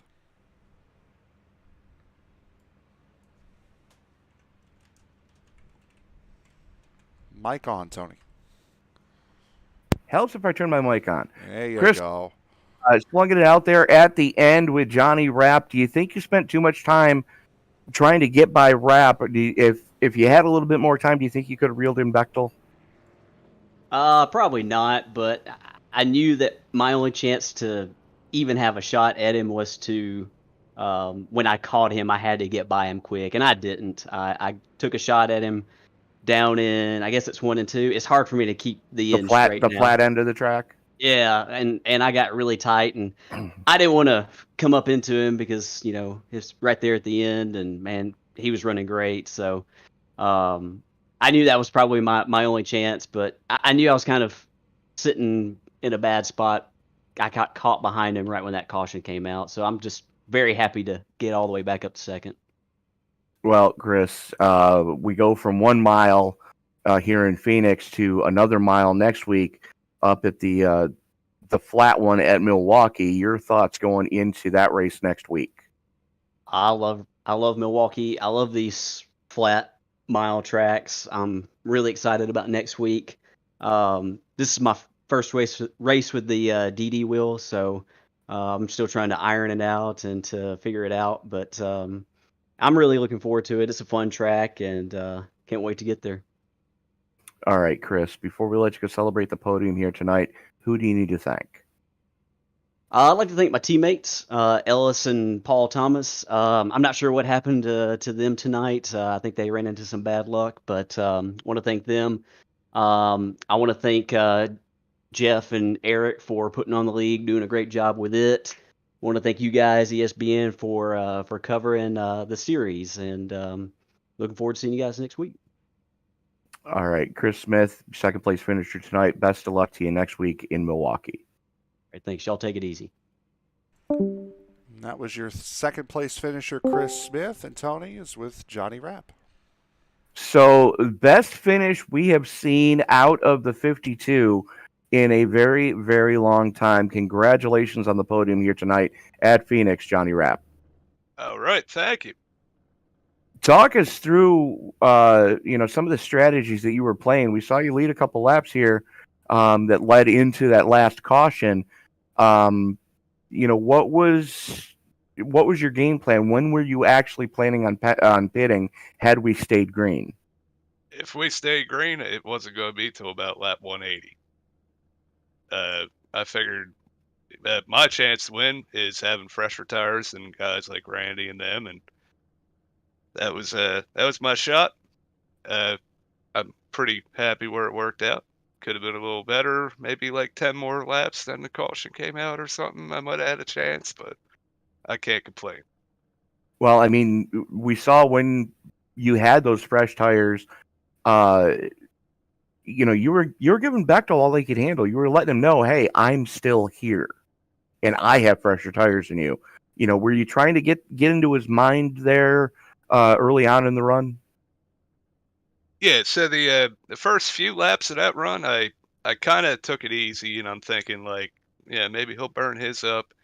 But then I thought about it. I'm like, Randy ain't burning his tires up, So I started sending it, and if I would have got a run, I would have took it. But I didn't get it. So, then Well, eventually, he eventually pulled away from me, and I had a hell of a battle for second place there at the end. That was awesome. yeah, you and Chris Smith had a great back and forth there in the closing laps of this one, and he just edged you out by about half a truck length. I But know it's close. Yeah. yeah, I mean, Johnny, you got to be pleased with the performance tonight. And next week, we're going into another mile track that's pretty technical. So it should fall right into your wheelhouse with the performance you put up here tonight at Phoenix as we go to Milwaukee next week. Yeah, I sure hope so. I didn't do too good at Milwaukee the last time we went there, but that was a long time ago. So we'll Well, see. you were also caught up in other people's dumpster fires that cost you any shot that time. But Yeah. Johnny, we're going to let you go celebrate with your team. Congratulations on the podium here tonight. Who do you need to thank? I'm just going to thank the guys at Payday Racing, OG Racing.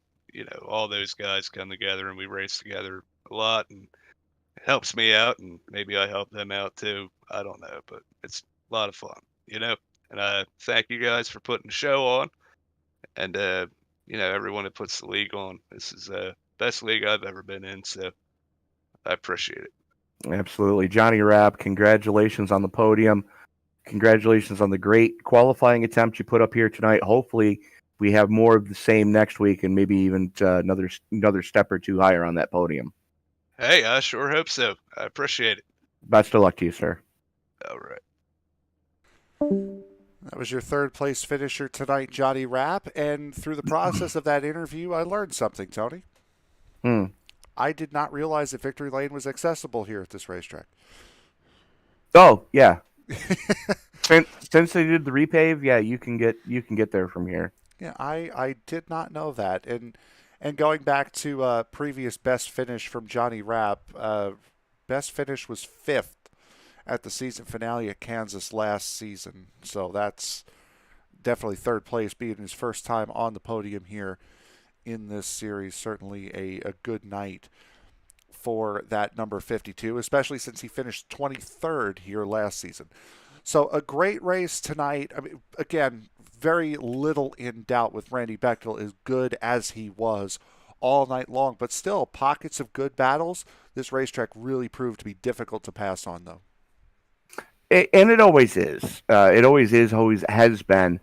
They've tried to do what they could to try to get this track reconfigured to where it's a little more racy.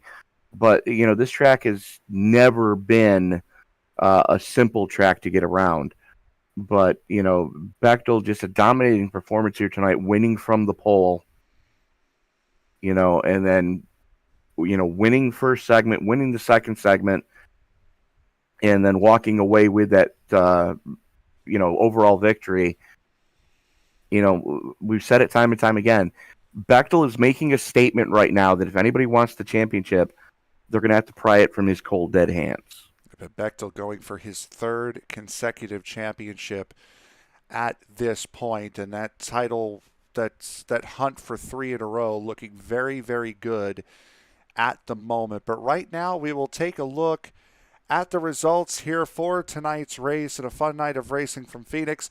Randy Bechdel takes his first win, second win of the season, Chris Smith and Johnny Rapp take their first podiums of the season. That's what I was going for.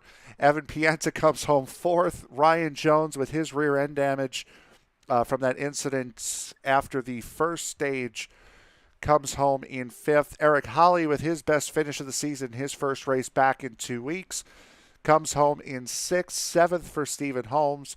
Jamie Leach, Chris Brown, and Tommy Cannon round out the field. Cannon, the first driver not on the lead lap. Zach Calloway, Anthony Reynolds, and Chris Hone round out the top half of the field, with Jeff Pogo and Eric Wright rounding out the top 15.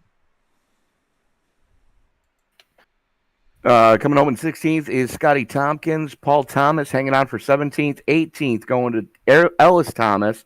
Jared Hagedorn in 19th. Chandler Somers rounding out your top 20. Jace Berry, Larry Poling, Mike Mock, Cody Levitt, and Dan Dill all having troubles early here tonight.